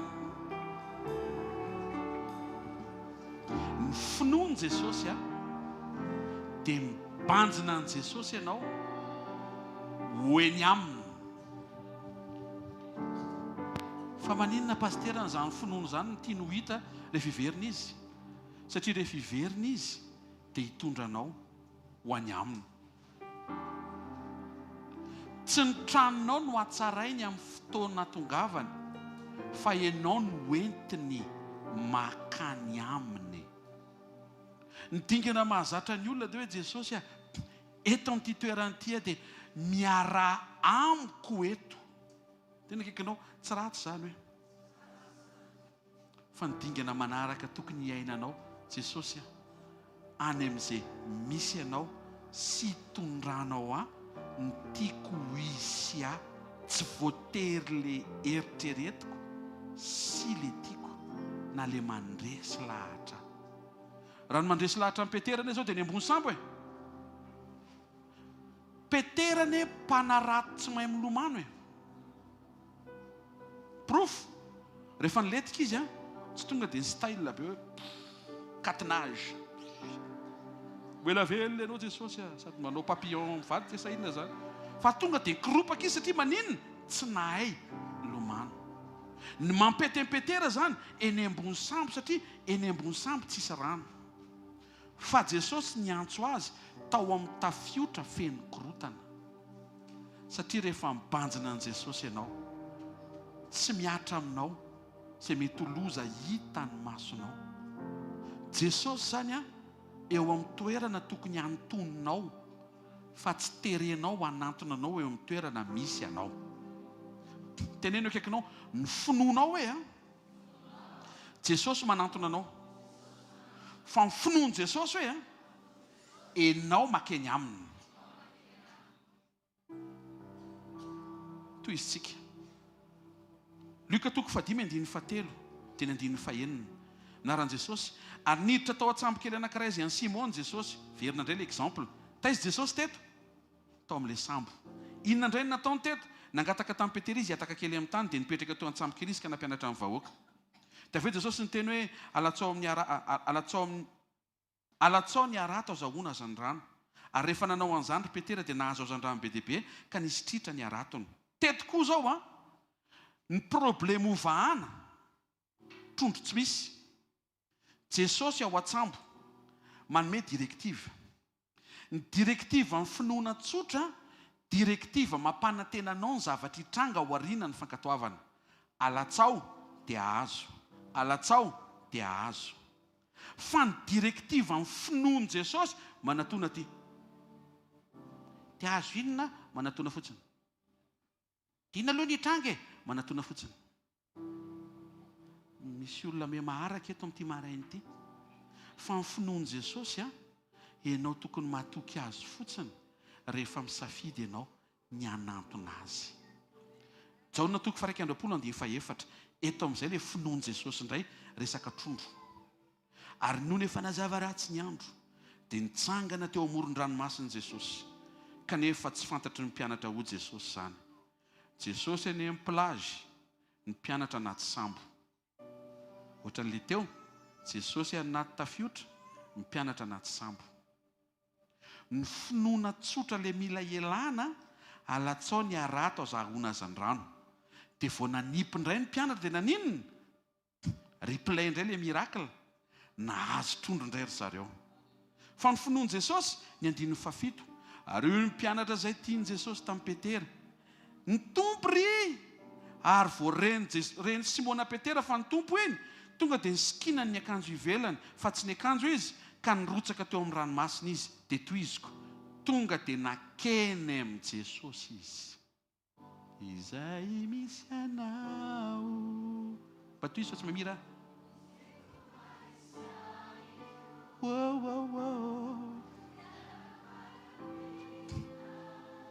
Toizo sy ny voninahitra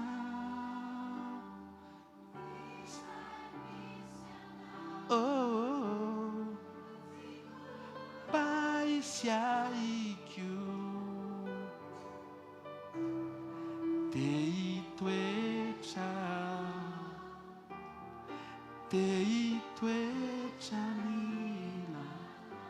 toy izy Petera. Nahazo trondrotsika toy izy Jaune. Jesosy ry eo ny trondronareo. Lasa izy. Nakeny amin'ny Jesosy. Inona moa ny problema zareo? Trondro. Jesosy ary tsy niteny hoe avy, fa Petera ny tonga dia nakeny. Le nangatahany natao tamin'ny fankatoavana vao nazahoana, vao tonga teny amin'ny plage niaraka tamin'i Jesosy izy, efa nisy trondro teny. Ohatran'le teo e. Vao nakeny amin'i Jesosy ka miverina, tonga dia nitsahatra ny tafiotra, dia tonga dia teny amin'ny destination sambo. Ny Petera teto koa, trondro ny fandrombahana, fa vao nakeny amin'i Jesosy Petera, nisy trondro azy teo amin'ny plage. Ohatrany tehiteny izany ny tompo hoe le maso hoe alefaso aty amina fotsiny, fa le nangatahanao tsy voatery sasarina, fa vao manantona ianao efa vonona le izy. Nareo ve mieritreritra fa raha nisy barbecue anaty trondro préparé avec du miel de Galilée, avec citron teo, dia nareo ve mieritreritra fa andeha rato ve ry zalahy? Le barbecue am'izio tsisy mpiambiny, manento hoe manitra be. Ianao zany mba tonga saina maninona eto orty, dia mbola andeha rato ve ianao? Marina aloha fa mila iarana hoe an'izy io.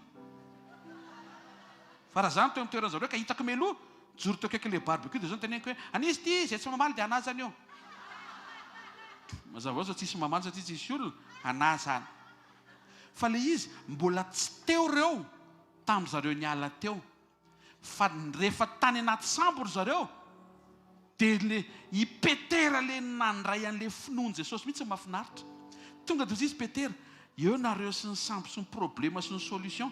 Eno tsara, eo nareo sy ny tranonareo sy ny sambonareo sy ny problemanareo sy ny solution-nareo, fa zao any amin'i Jesosy. Ny fanaon'ny olona dia hoe eo nareo sy ny problemanareo. Fa ny Petera, eo nareo sy ny problemanareo sy ny solution-nareo sy ny miracle-nareo, fa zao any amin'i Jesosy. Vao nakeny amin'i Jesosy izy le ny sasarana ny hoe tsy maintsy atsipy ny arato vao mahita trondro. Amin'io trondro mbola maina, mbola diovina, mbola esorana kirana, mbola ohatry mangidingidy kely, mbola asiana sira, mbola asiana poivre, mbola asiana épice, mbola asiana tantely, mbola asiana ty zavatra karazana be dia be ty. Tonga teny amin'ny plage izy tao anatin'ny finoan'i Jesosy, mibanjina an'i Jesosy. Petera tsy niteny hoe izay misy anao manamboatra trondro ahy. Tsy intéressé le makany amin'i Jesosy, fa besoin vital. Tonga dia makeny fotsiny, eny no mampety. Ry zalahy, rofo ny trondro fa ery ny mampety.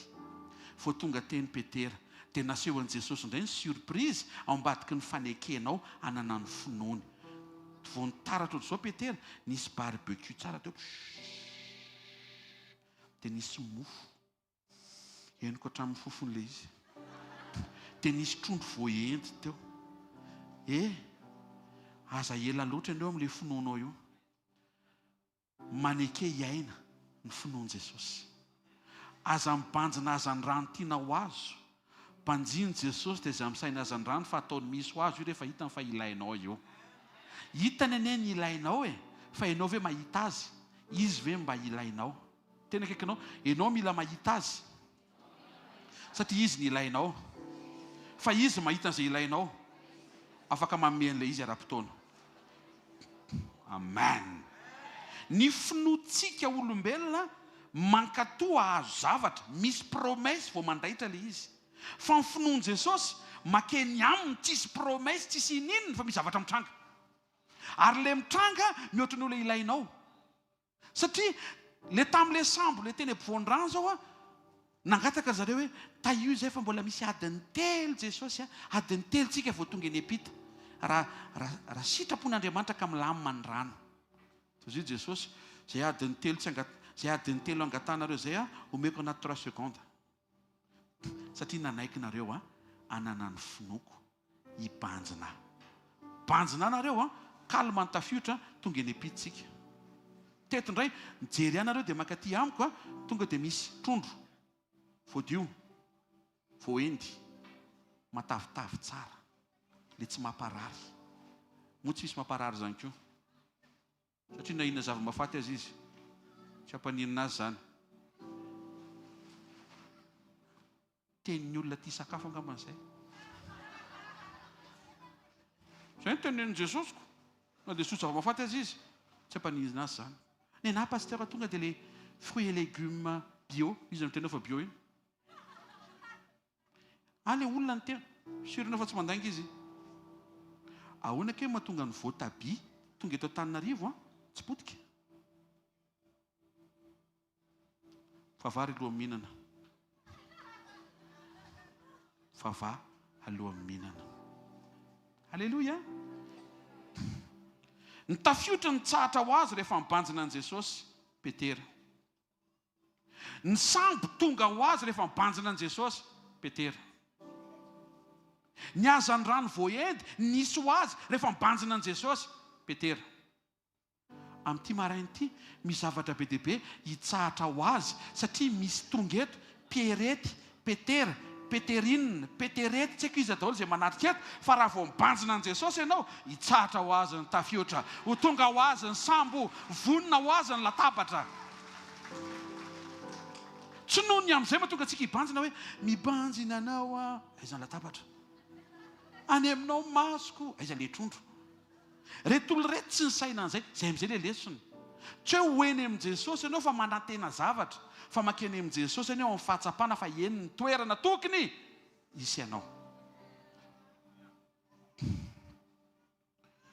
Korintianina 2:5-9 fa izao no lazaiko zay mamafy kely kely ny jinjainy zay mamafy be be ny jinjainy le finoana taloha mibanjina récolte mibanjina hoe raha vao mamafy be azo tonga dia mipoka be ny récolte sy ny fijinjana harvest total maximum beyond the impossible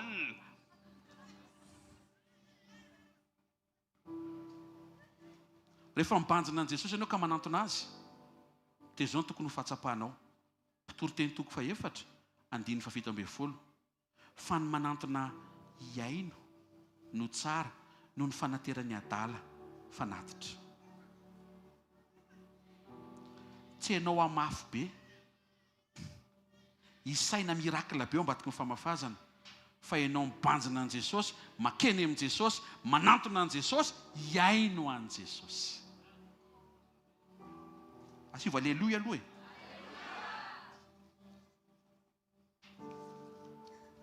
Salamo 1:2 amin'ny anaran' Jesosy niniriny fony dia nomenao azy amen ny nangataham-molony tsy mba nilavinao zay zao mirakla mifantoka any amin'le fangatahako tsy lavin'Andriamanitra napiditra dossier pasteur dia angatao am-bavaka mba tsy ho lavina demande de visa autorisation sy permission maro samihafa réquisition etc etc fa le finoan' Jesosy tena kaikanao hafa mihitsy ny finoan' Jesosy hoe enoy John 6:37 zay manantona tsy mba ho laviko mihitsy ny finoan' Jesosy mibanjina an' Jesosy ianao makeny amin' Jesosy ianao dia enao no tsy lavina fa tsy ny dossier entinao dikan'izay mety refuser ny dossier anao fa Jesosy manaiky ianao hitanareo amin'izay ve le mahasamihafa an'le hoe mibanjina an' Jesosy tsika zany tsy hoe voninahitry n'Andriamanitra fa neto daholo izay nataoko tena eo Jesosy non manantona an' Jesosy fa raha vao manantona azy ianao no tsy lavina fa tsy ny dossier aloha dia mety hitelany hoe ka le dossier zao mamaiky atao inona dossier tsy lavina raha ianao lavina atao inona hoe voninahitra n'Andriamanitra zany voninahitra n'Andriamanitra fa tena le zavatra nangatahako azoko fa za tsy fantany misy ordre de priorité mila verina kely natao ny sainao tsy mamaiky ny dossier anao fa mamaiky zao sao dia lavina ianao io tena kaikanao sao dia mba lavina ianao io fa izy aloha ny teny hoe fa raha vao manantona azy ianao dia tsy lavina dia tenena izy matoza ianao lavina tsy nanantona azy ianao ary hitako izy azaverina tsoty zay ke mahatonga azy teny raha hiverina ny zanak'olona moa hitan'le finoana zay tia no hita izy le mibanjina azy sy manantona azy satria le manantona azy ny tsy lavina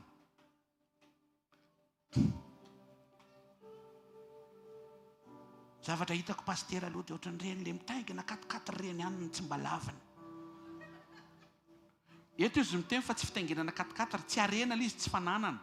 Tsy hoe izy ianao tonga eto, fa ozy izy izay manantona tsy laviko. Matoa zany lavina tsy nanantona. Manera izy manantona ianao no manantona azy. Eto mazava tsara, izay manantona. Fa izy tsy miteny hoe izay atonoko.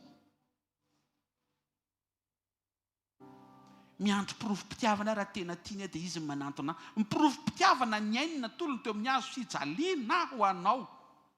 Izy ny tianao mihoatra noho izany. Tsisy mahavita an'izany. Jesosy rery no nahavita an'izany. Galatiana 5:9-10. Naran'i Jesosy, mifampitondra izay mavesatra, ary aoka izany no ahatanterahanareo ny lalàn'i Kristy. Ilay finoana taloha dia mifototra amin'ny fahaiza-manaon'Andriamanitra manala ny vesatra amin'ny alalan'ny fifampitsinjova amin'ny mpiara-manompo sy ny fifampitondrana izay mavesatra. Izany hoe finoana miatrika vesatra hoe sorona. Dia tsy izay nefa ny finoan'i Jesosy. Fa ny finoan'i Jesosy, Matthieu 2:20, Matthieu 11:28, hoy Jesosy, makanesa ty amiko, verina indray le izy, jereo dia manatona nareo izay mavesatra entana. Le entana zany mbola tsy niala fa ianao no manantona azy. Ny finoan'i Jesosy zany dia ianao mibanjina azy nefa le entana mbola tsy miala. Lalina be zany, tsy hoe tapitra mivady daholo zany izay entina eto amin'ny fanatrehan'Andriamanitra vao tapa-kevitra ianao hanantona azy. Tsy izay le izy. Manatona azy dia banjina izy dia jereo izy, na dia ohatra mbola eo ary le eta mavesatra. Fa tsy horenao le vesatra, fa tsy tonga dia hoe esoriny le vesatra. Ny fiarahana amin'i Jesosy tsy tonga dia hoe miala le problème, fa tsy heninao le problème. Ny afo zao midedadeda fito eny tamin'ny Sadraka, Isaka sy Abednego, fa tsy henin'izy telo mirahalahy. Ny liona zao tena nona be mihitsiny, ohatran'ilay rehefa le mirava sainisainy ireny tsika. Fa rehefa nalatsaka tao Daniel, dia tsy niatra tamin'ny Daniel le asiahan'le liona. Rehefa nanantona an'i Jesosy Petera, tsy mbola nitsahatra ny tafiotra. Mahatsiaro an'i Elizabeta sy Zakaria, zazakely mbola tsy tonga, fa zareo tonga nanombo foana. Teneniny Zakaria sy Elizabeta, tsisy raranareo zomary ivatra ampokon'olona, mbola tonga izy. Resaka amiko nga ianao. Fatikiny Zakaria sy Elizabeta, mandritro ny 2 volanareo tsy mananjara fanompoana, mbola tonga izy mivady. Tsy noho ny amin'ny hoe miandry Jaonam-Mpanomba, sao dia tsy omeny hoe le Jaonam-Mpanomba ty aloha tonga ihany, tsisy idiran'izay tsony. Efa tsy heniny tsony le vesatra, fa efa mibanjina an'Andriamanitra izy. Ny olana kely fotsiny nipotra amin'izay le anjely amin'ny fotoana ny valim-bavaka. Zakaria, hitan'Andriamanitra ianao manompo atsy Makaria, ary hitan'Andriamanitra fanomponao tena manjary. Tonga ny fotoana malian'Andriamanitra anao, hiteraka Elizabeta. Raliza ve? Nono ny raliza efa miroraka. Ozy le anjely, ty vavy hiverina boribory tsara io. Tanareo amin'izay lasa miteniteny foana satria heverina fa efa tara loatra le amaliny, ary nafinaritra tsy ny saina an'izany tsony izy mivady. Tsy le vesatra no miala, fa le vesatra tsy henitsony, satria ny masonao tsy any amin'le vesatra fa any amin'i Jesosy. Zay tonga eto amin'ity marain'ity, o Jesosy aminao, ianao zay miasa fatratra, ianao zay mavesatra entana, ianao zay be problema io, makanesa ty amiko iny Tompo, fa izany no anome anao fitsaharana. Izy tsy niteny hoe vao tonga eto amiko ianao esoriko ny vesatra, tsy niteny izy hoe esoro ny vesatra, fa ozy izy omeko fitsaharana ianao, dia tsy hoeninao le vesatra na dia ohatra ny mbola eo azy. Dia nefa rehefa tsy heninao tsony io bara.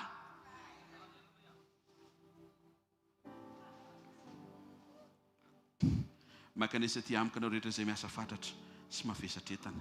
Ianao zany sady efa mavesatra mbola sena makany ihany. Dia ny an-dalana ianao tsy hainonao tsony hoe mitondra entana ianao. Tsy hainonao tsony. Satria any amin'i Jesosy no masonao. Farany. Salamo 145:16. Naran'i Jesosy manokatra ny tananao ianao ka mahavoky soa ny zava-miaina rehetra. Ny finoana taloha dia mibanjina ny tanan'Andriamanitra anome zavatra mahavoky na ihany koa hoe mahafa-po. Vitan' Jesosy zany, ataon' Jesosy zany. Aminany hoe zao pasteur sambory ny teny mpamina nininy tonga dia mitrangy izy zao. Zay iriny fonao tonga dia ho ataon'Andriamanitra any amin'ilay fahafampony maso. Fa hozy izy Jesosy, Jaona 6:35. Za no mofinaina, zay manantona tsy voky izy fa tsonoana. Alleluia! Hozy izy Jesosy, zay manantona tsonoana tsony. Zany hoe tsy hainonao tsony zany le tsy misy. Fa tsy hoe fenony le misy vao mahazo antoka hoe tena eo izy fa niala vao maraina zay tsisy varotra amin'ny fitoeram-bary miverina zay camion semi-remorque natao tokotany pasteur tena misy izy. Tena akaikinao ho ataony zany fa tsy zay nefa izy hoe. Rehefa manantona azy ianao hoe tsy hoe voky ianao fa tsonoana.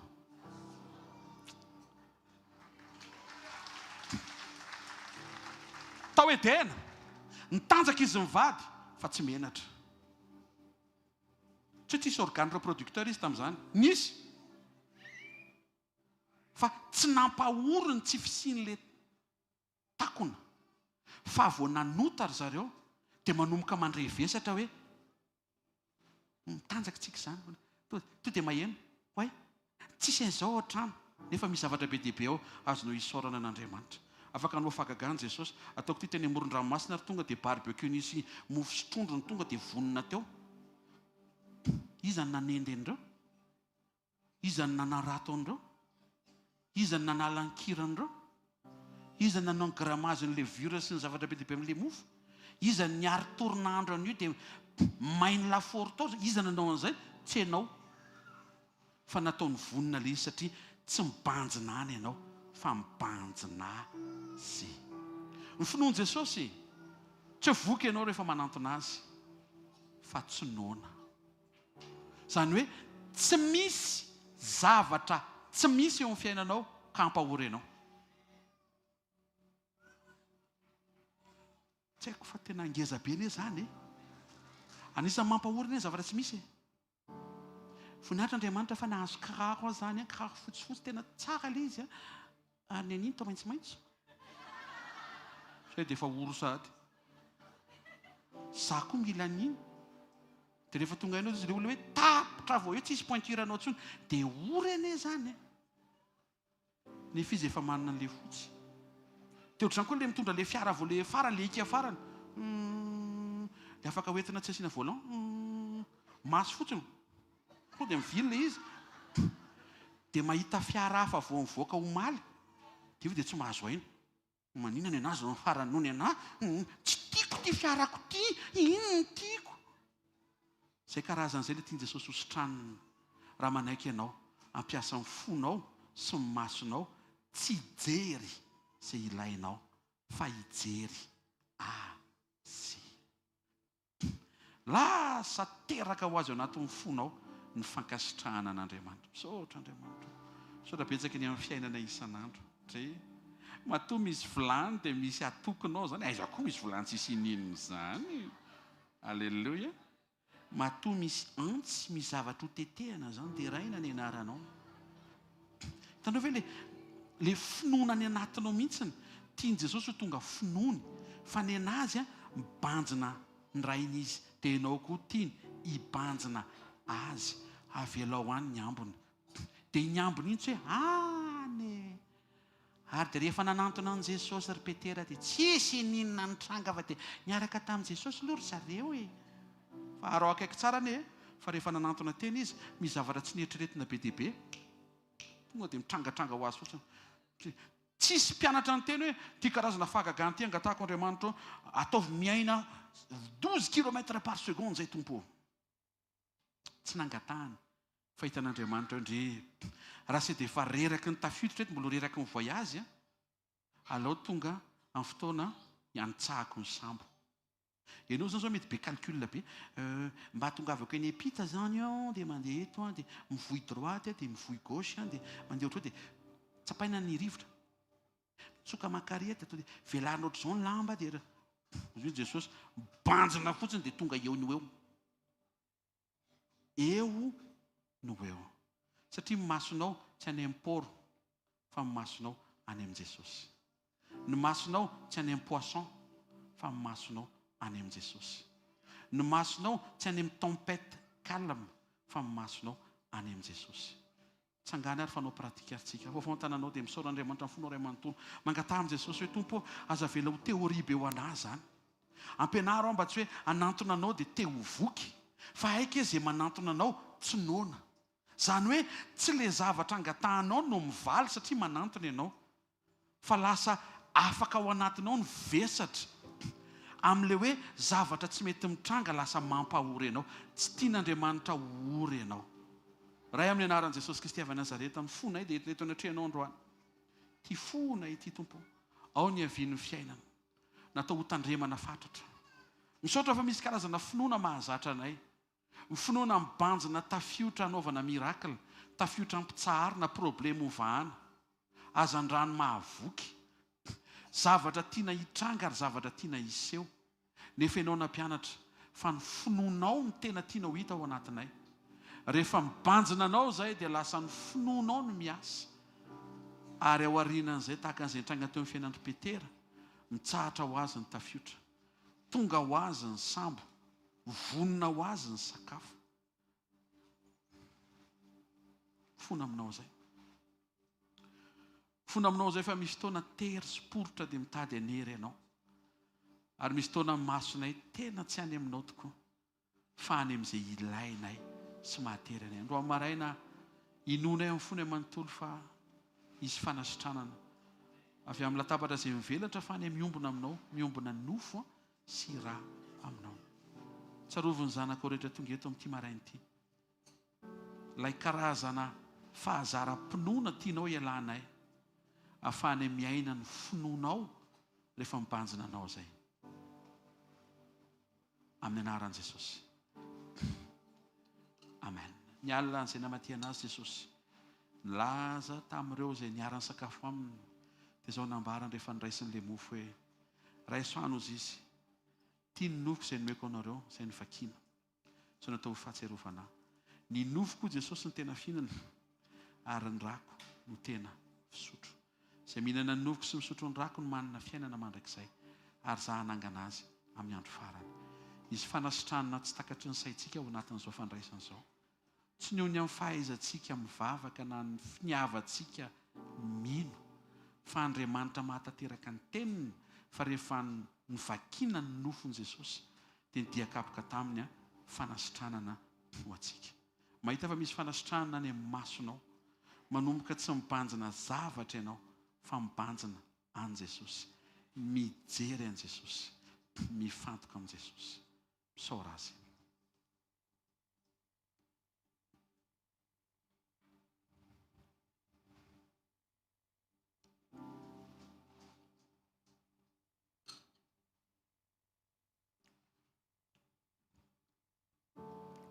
nandray kapoka nisy ranom-boaloboko Jesosy dia zao nyteneniny hoe raiso izy fa tia no kapoka ny fisaorana raha amin'ny fanekena vavoazana latsaka ho famelana ny heloka ny maro tiako ianao no fisaorana anatina 2 minitra misaora Andriamanitra ny amin'ny fiainanao misaoran'i Jesosy ny amin'ny fitantanana ianao sy ny fitaizana ianao misaoran'i Jesosy fa tsy izay tianao no nataony mba hahatonga anao tena hijoro eo amin'izay tiany eo amin'ilay mampety ianao mankasitrano fonao ray manontolo ny amin'izay misy ny amin'izay tsy misy mangatah amin'i Jesosy mba tsy ho ampahoriana izay tsy misy ianao fa hifaly amin'ny fanatrehan'Andriamanitra ny amin'izay misy tononoko amin'ny anaran' Jesosy Kristy avy Nazareta fa voavelany eloko ao. Misaora azy.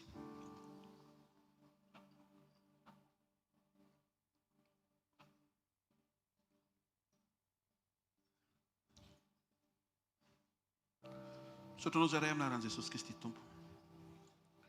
Ny amin'ny fiainanao any anatinay. Ny fiainanao midominina amin'ny fiainanay. Atonga ny fahazaranay ho resy ka ny fahazarana tsara avy aminao no tafapetraka. Misaotra ny amin'ny fotoana androany iray, nafahany nandray teny, nandraisana zava-tsoa fa soavana be avy amin'ny fahamarinan'ny teninao. Mankasitraka izay amin'ny fony iray amanontolo fa be famindrapo ianao ary tena tianay. Misaotra raha eo anaran'i Jesosy. Amen. Mahazo toerana vetivety dia manasa an'izay pasteur manao ny vaovao hiakatra avy hatrany ampipita ny vaovao mahakasika ny programme ny asafanimpotsika.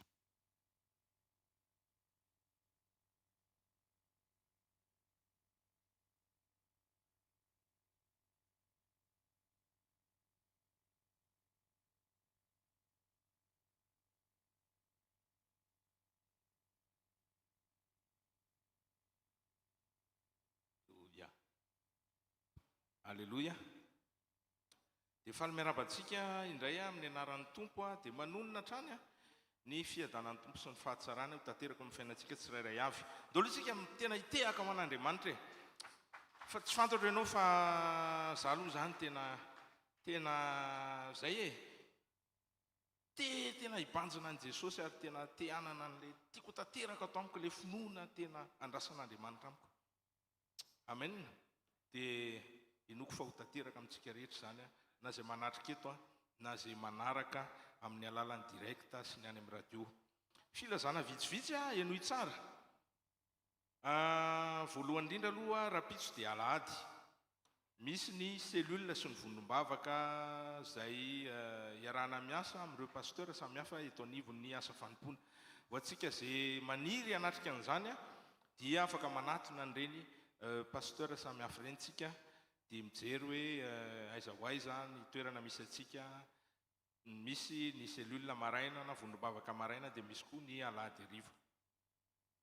Manomboka amin'ny alatsinainy ka hatramin'ny alarobia dia misy ny sekoly samihafa amin'ny 7 maraina ka hatramin'ny 8 sasany maraina eo amin'ny Super U Analakely 2e étage rihana faharoa.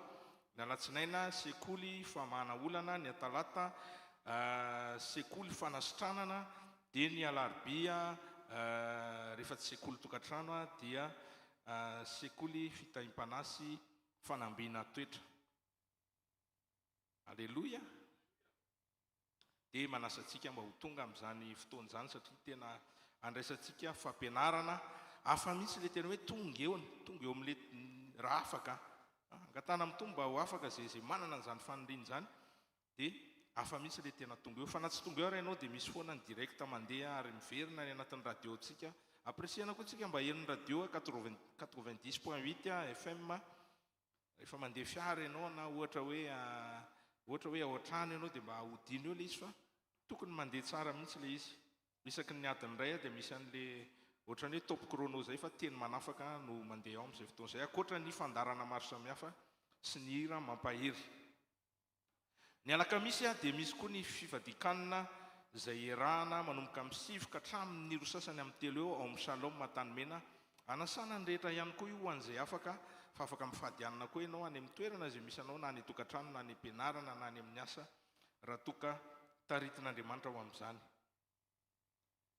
Ny zoma dia misy ny fotoam-bavaka irahantsika antsoina hoe zoma fanotronana ao amin'ny tranom-pokon'olona Analakely. Manomboka amin'ny 4 hariva dia anasanantsika daholo izany fotoana rehetra izany. Ny asabotsy dia fampitoana eto indray tsika amin'ny 8 sasany maraina manomboka ny fotoana miara-mideran'Andriamanitra amin'ny adoration sy ny louange dia miteny sy ny fandraisana fanasan'ny tompo. Hitanareo amin'izany fa tena tsy banga mihitsy izany ny ao anatin'ny herinandro anankiray fa misy fandaharana foana satria ny fiarahana amin'ny tompo dia isan'andro. Amen.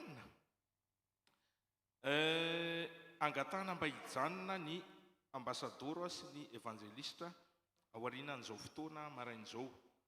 mba mijanona vetivety ihany koa ny pastor sa rehetrarehetra zay tonga eto tena fohy dia fohy ngamba ny fotoana io efa memanakaiky ny retraite spirituel fionambe atsika dia mba manomana vetivety an'izay tsika atao tena tsy olava ny fotoana satria mbola maromaro ny fandaram-potoana ihany koa orinan'izay ndao tsika iresaka vetivety mahakasika ny retraite spirituel na ny fionambe zay karakareny ny HVK mission amin'ny apatsivina foana le daty 23 24 25 zany hoe zoma tsy zoma ka asa tsy ahitsinareo koa ka asabotsy 23 dia alahady 24 dia alatsinainy 25 weekend de Pentecôte io efa maro dia maro ny soratra anarana raha ny fotoana ny fanomezana dia mifarana anio ny fisoratana anarana kanefa ilazantsika fa omena délai kelyntsika hatramin'ny alarobia zao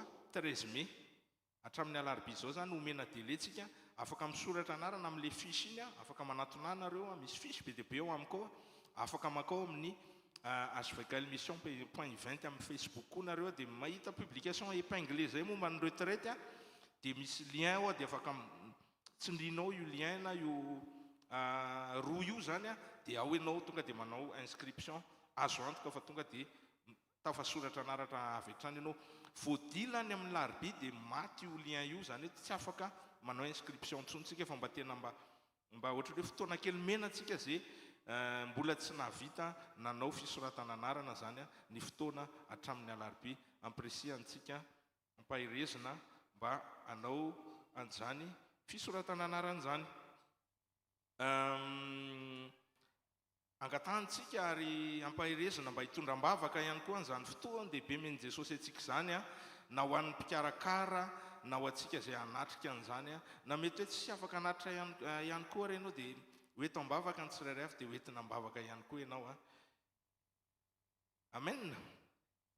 Ity misy antso kely ho an'ireo zay ataoko hoe manam-pandriana ny anatiny anoana ara-pahafahana anio retraite spirituel na fionambe atsika io mety misy aminareo mety hoe amintsika zay maheno sy mahita sy amintsika zay manatrika eto mety hoe manam-pandriana izy hoe za mba te hanao zavatra mba te hanao mihoatra satria mety mba mahavita mihoatra ny ole mba sarandasy mba afaka manao mihoatra an'izay dia meny Jesosy tsika fahafahana manatateraka an'izay tsy misy fanerena fa tena hoe zay apetraka ny tompo any anatin'ny fonao ho atsika zany zay manam-pandriana an'izay dia afaka manatateraka an'izany ahoana ny atao miantso avy hatrany na manatona ny pastoriadza nareo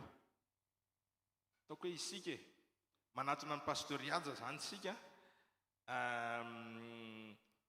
tsy eo izy androany fa afaka atsona amin'ny telefônina izy meko ihany le numéro de telefônina n'izany 034 71 011 48 034 71 011 48 afaka miantso azy na mandefa SMS kely aminy zany hoe zahay le mba ohatrany hoe namprécie ny tompo mba anao kely mihoatra amin'ny fanohanana nyty retraite spirituelle ty dia mifampiresaka nareo pasteur iadza irery no resahana mahakasika an'izay izy rery no atonina mahakasika an'izay fa tsy misy hafa atonitsika mahakasika an'izay hoe fahafahana manao mihoatra ho fanohanantsika ny fiarahantsika rehetra amin'izay retraite spirituelle zay alleluia reo rehetra ny soratra anarana tamin'ny retraite spirituelle dia iangaviana angatahana raha afaka mba ho tonga amin'ny asabotseriny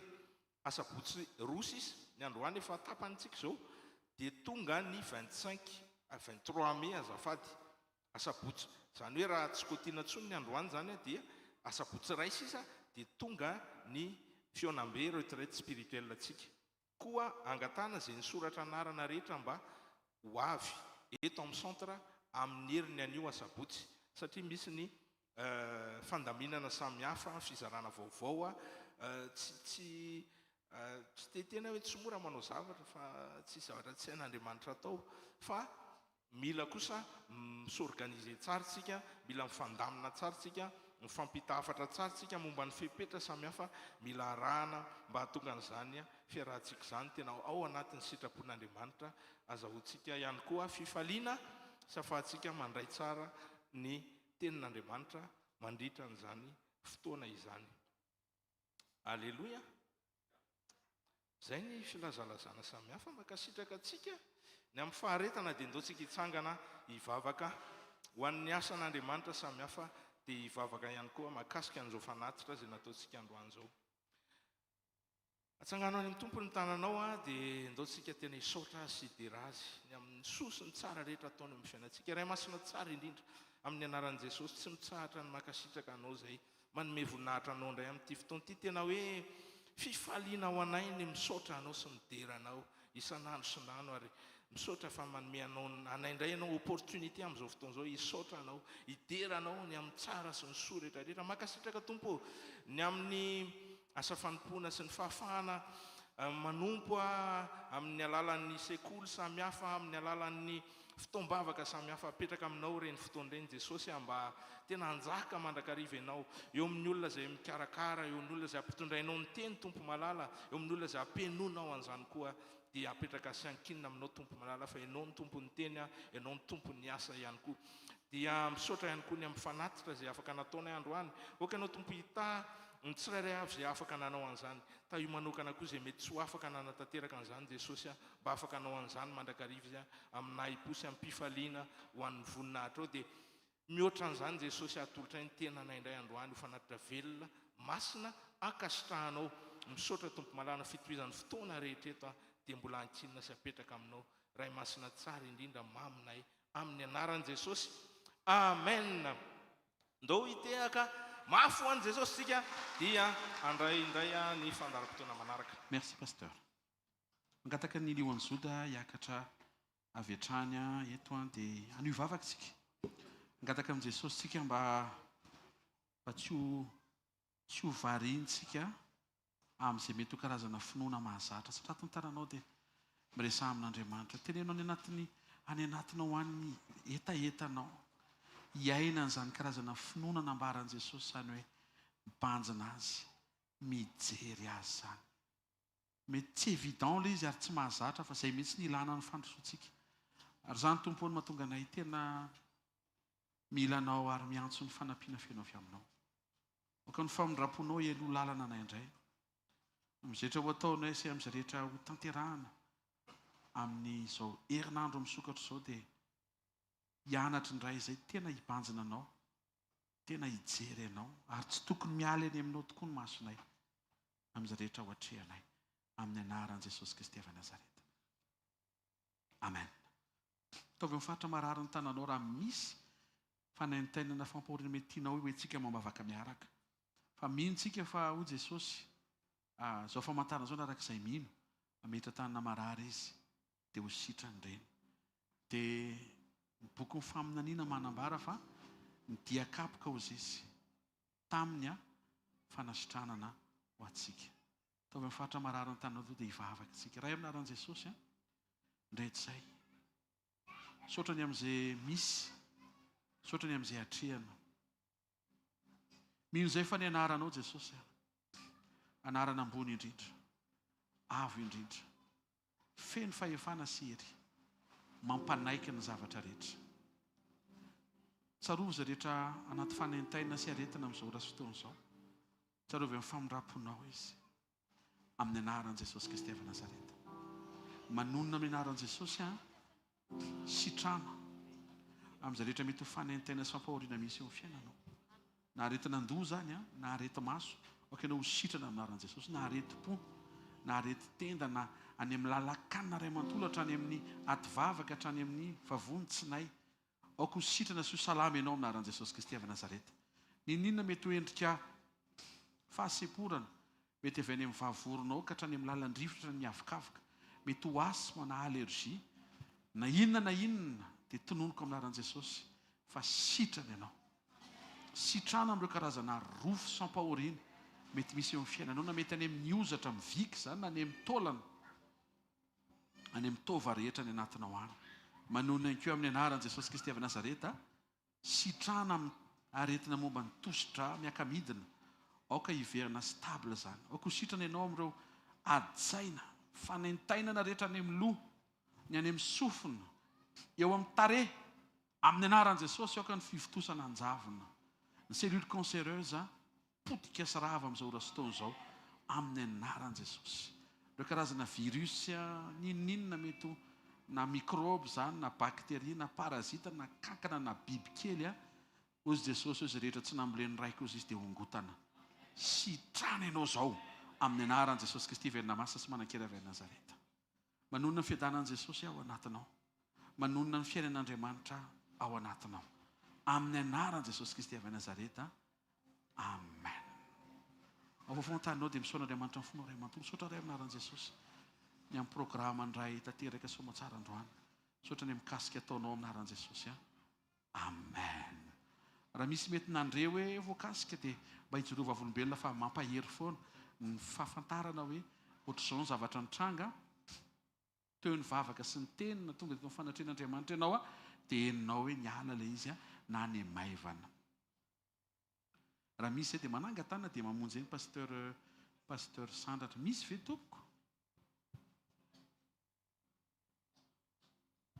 Amin'ny heriny ianao zany mijoro. Misy. Mba mipetraha zafady dia kely hoe mipetraha dia kely dia izay hita ilay nanangatanana. Zafady indrindra tompoko.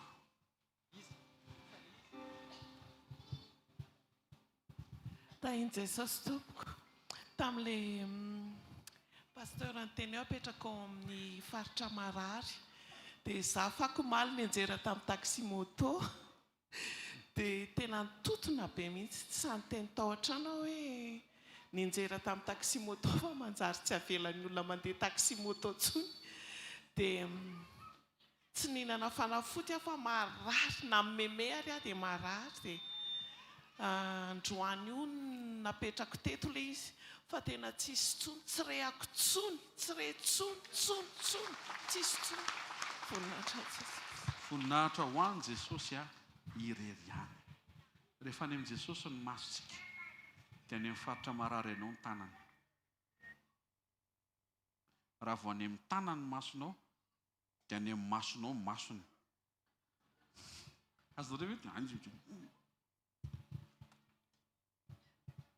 Alleluia. Ataontsika hitsangana ary voninahitra Andriamanitra dia hanao fiterana anankiroa dia iravintsika. Misaotra Andriamanitra ray amin'ny anaran'i Jesosy. Misaotra ny amin'ny fanatrehanao, misaotra ny amin'ny fanasitrananao anay any anaty. Misaotra ny amin'ny fanasitrananao ny masonay sy ny fomba fijerinay. Misaotra ny amin'ny fanampianao anay hibanjina anao sy hifantoka aminao amin'ny androm-piainanay. Misaotra ny amin'ny teny manohana ny fiovanay, mitahiry ny fijoroanay.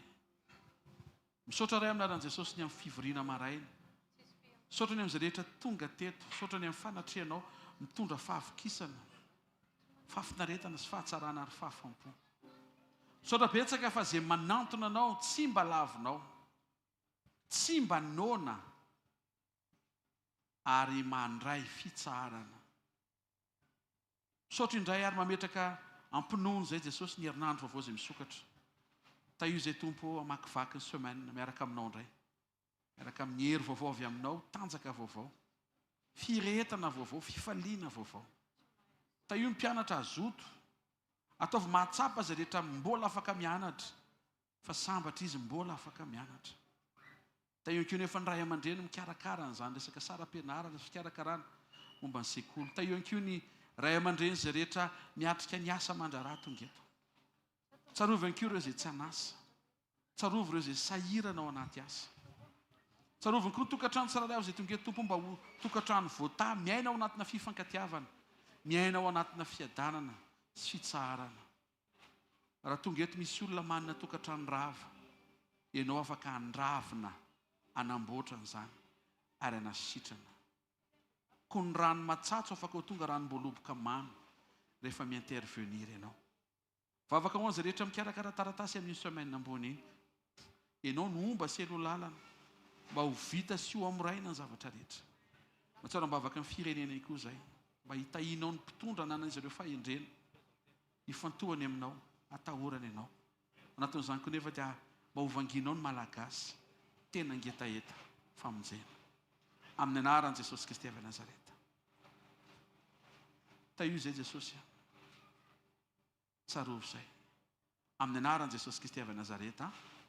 Amen. Zay rehetra eto amin'ny fanatrehan'Andriamanitra androanaka izy hitehaka mafy tsara ho an'i Jesosy ary.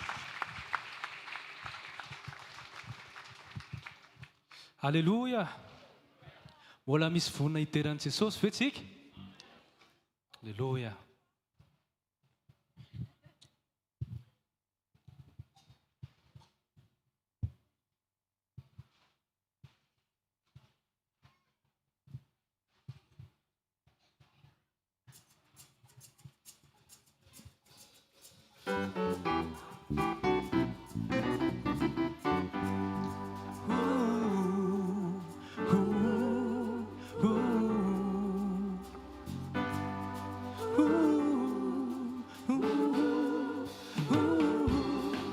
Andriamanitra mahery tompony izao rehetra izao, izy mahery mifahiny anao.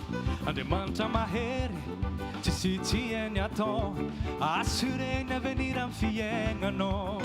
Adigdigne sy asagny tagnane, ny zagnane io tsy maintsy trogine, ny asagny miseho amin'ny famoronane, ny herigne miseho amin'ny fanotronane. Andriamanitra mahery, Andriamanitra mahery, Andriamanitra mahery, ka izy rô papanao io io io io io io io io io io io io, ka ino matetranao io io io io io. Calma mamma,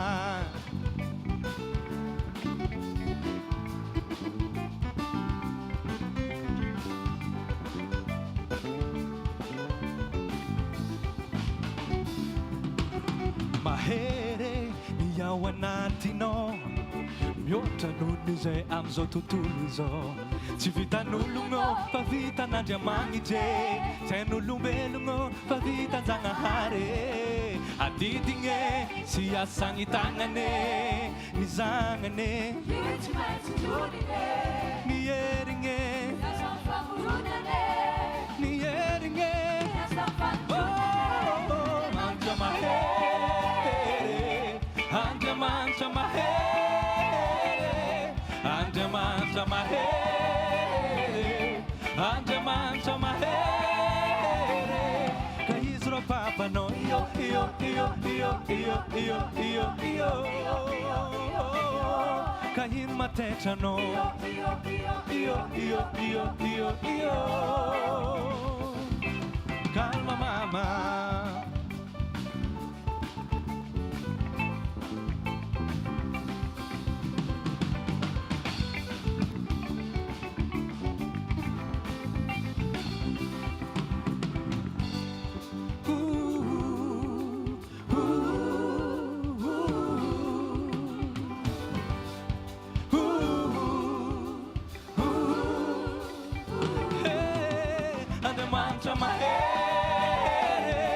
Andriamanitra mahery, Andriamanitra mahery, Andriamanitra mahery,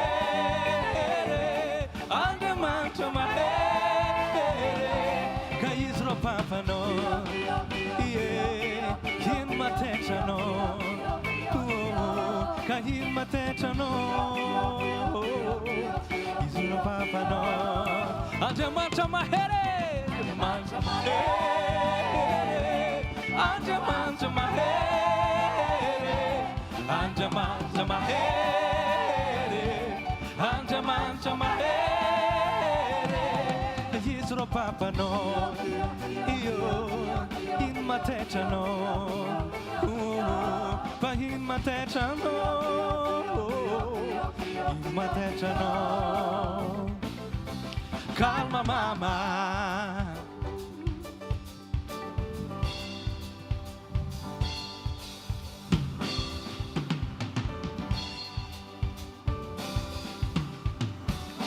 Amen. Nasiura cura kamapo an Jesus. Mbola vona venao iterazy.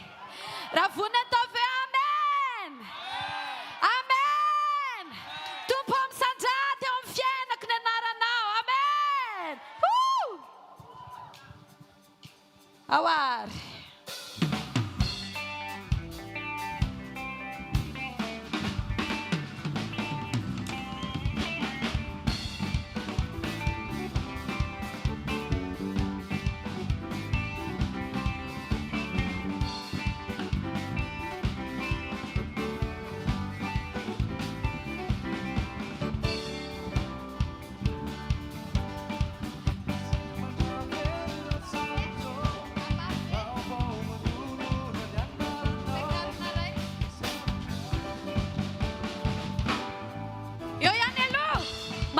Fotsiny an Jesosy e, mifantoka am Jesosy e.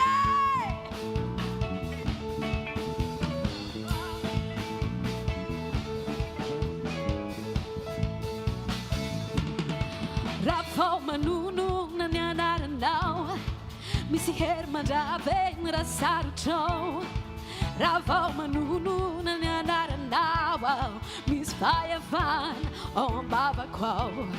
Ny fahefana sy ny fanapana ao amin'ny ny fanjakana, fitaovam-piadiana ary ny famalina, ny anaranao no amin'ny fivaliana. Hey! Misandraty, oh yeah! Eo amin'ny fiainako ny anaranao, fa izao tontolo izao tompo misandraty, oh yeah! Eo amin'ny fiainako ny anaranao, misy fahazavana izao tontolo izao. Dera Jesosy.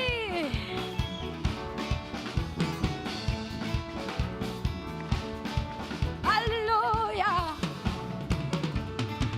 Ny anaranao Jesosy ny fialofako, ny anaranao Jesosy ny bateriko. Raha vao manonona ny anaranao, misy fahefana ao am-bavako ao. Lazao ny fahefana sy ny fanapana ao amin'ny fanjakana, fitaovam-piadiana. Hey! Ny anaranao, oh yeah, tompo misandraty, oh yeah, tompo misandraty. Eo amin'ny fiainako ny anaranao, izao tontolo izao e, tompo misandraty.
ufazavani zao lasayan tumbomi santate haleluya tumbomi santate ewamfyana kona nyana lasayan tumbomi santate haleluya tumbomi santate ewamfyana ufazavani zotutu ewamfyana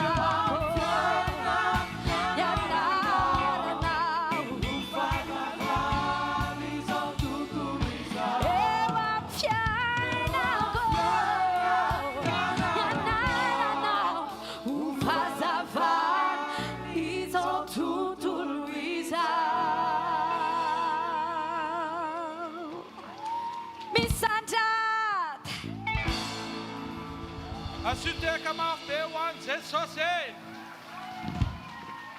ohatr'izay ny ele izy tompo misandrata niasa tsy mandeha zavarasany eny fa tompo misandrata zay ny ele izy tsika ane tsy hoe ny zavatra mipoaka dia marizika be idery samy miatrika ane fa eo amin'le atrehanao manana bonne attitude aza teren'le izy fampanjiny Jesosy fa izy mahita an'izay tokony hanovanany eo amin'ny fotoanany.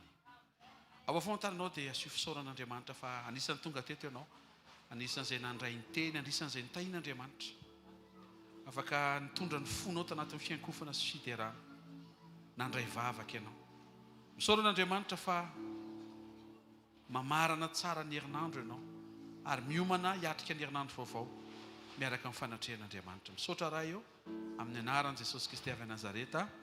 Amen. Bonne nouvelle.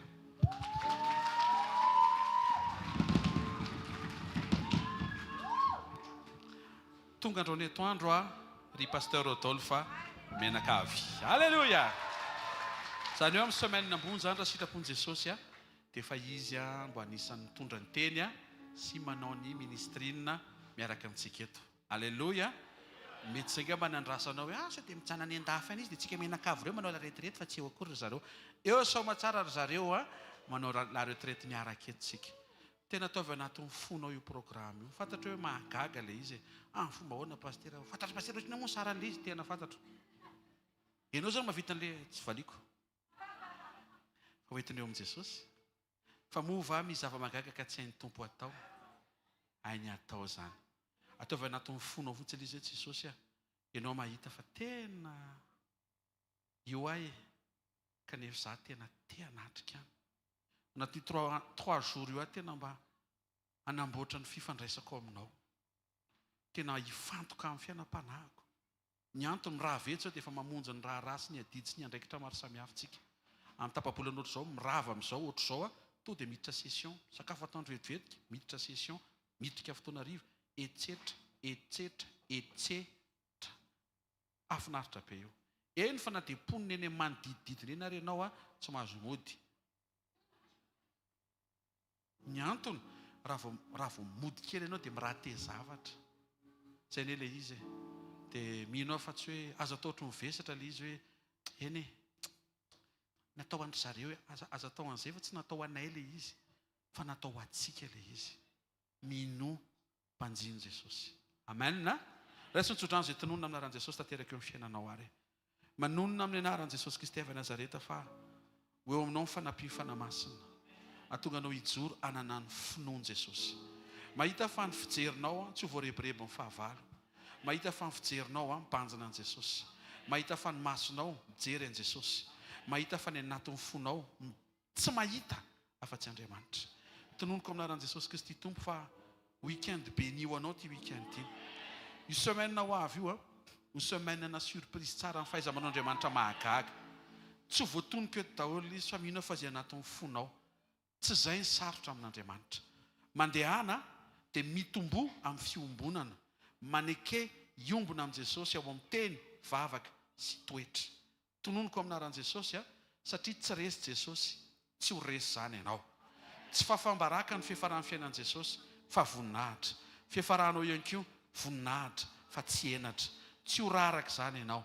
Mandehana fa zay nikarakarainao ho vita soamatsara, zay natomboka ao tanteraka soamatsara. Amin'ny anaran'i Jesosy Kristy avy Nazareta, hoy ny Tompo aminao indro izao ombanao mandrakariva. Ambara-patonga ny fahataperana zao tontolo izao. Amen. Asio teka mafy tsara ho an'i Jesosy ampifaliana. Alleluia. Teneno akaikinao mety io aza matahotra ianao misy lalana misokatra ao ambadika ao ho amorain'Andriamanitra ny zavatra rehetra satria ny anatin'ny fonao ianao marisika, mazoto manova ny fijery, mibanjina an' Jesosy. Tsy ho forano izy mpandresy ianao io tsy ho raraka izany tsony ianao aza matahotra mety tsy mitrango eo eo aza atao mahataitra fa tsy maintsy hitrango eo satria eo Jesosy asio tehaka mafy tsara ho an'i Jesosy. Amen. Amen. Io Isaka io tsy maintsy teraka io fa kalma mitomany io mikinainy io tsy maintsy ampinoany ihany raha sarava kalma ianao Halleluja. Raha mifampijery Abrahama Sara dia mifampijery ary ianao efa antitra ianao koa dia mifampikizitina nefa mbola bevoka io dia le miverina amin'ny laoniny io mety io tonga io tsy nohony amin'izay fa tia teny aminao fa mahatoky Jesosy. Ataovy anatin'ny fofotsy ny fahaiza-mibanjana tsara Jesosy ianao le izy sy anaovanao azy amin'izay fa raha ny tiako fe moa tsy rehefa feo izy mitovy amiko kanefa mety foana amin'ilay tena fotoananao. Antanio Jesosy raha riva ve teneno izy fa tsy maninona ka zay hitanao fa mahamety. Faly foana satria fantatro misaina tsara ho ahy ianao, misaina lavitra ho ahy ianao, misaotra tsy mandao ahy, misaotra tsy mahamela ahy amin'ny anaran'i Jesosy. Fa azy azo atao rehefa avy eo kosa mba ataovy amin'ny anaran'i Jesosy fa tsy manery ahy. Amen. Zareo fahasoavana maty izao ary ny fahasoavan'Andriamanitra ny maty izao anareo. Tain'i Jesosy daholo.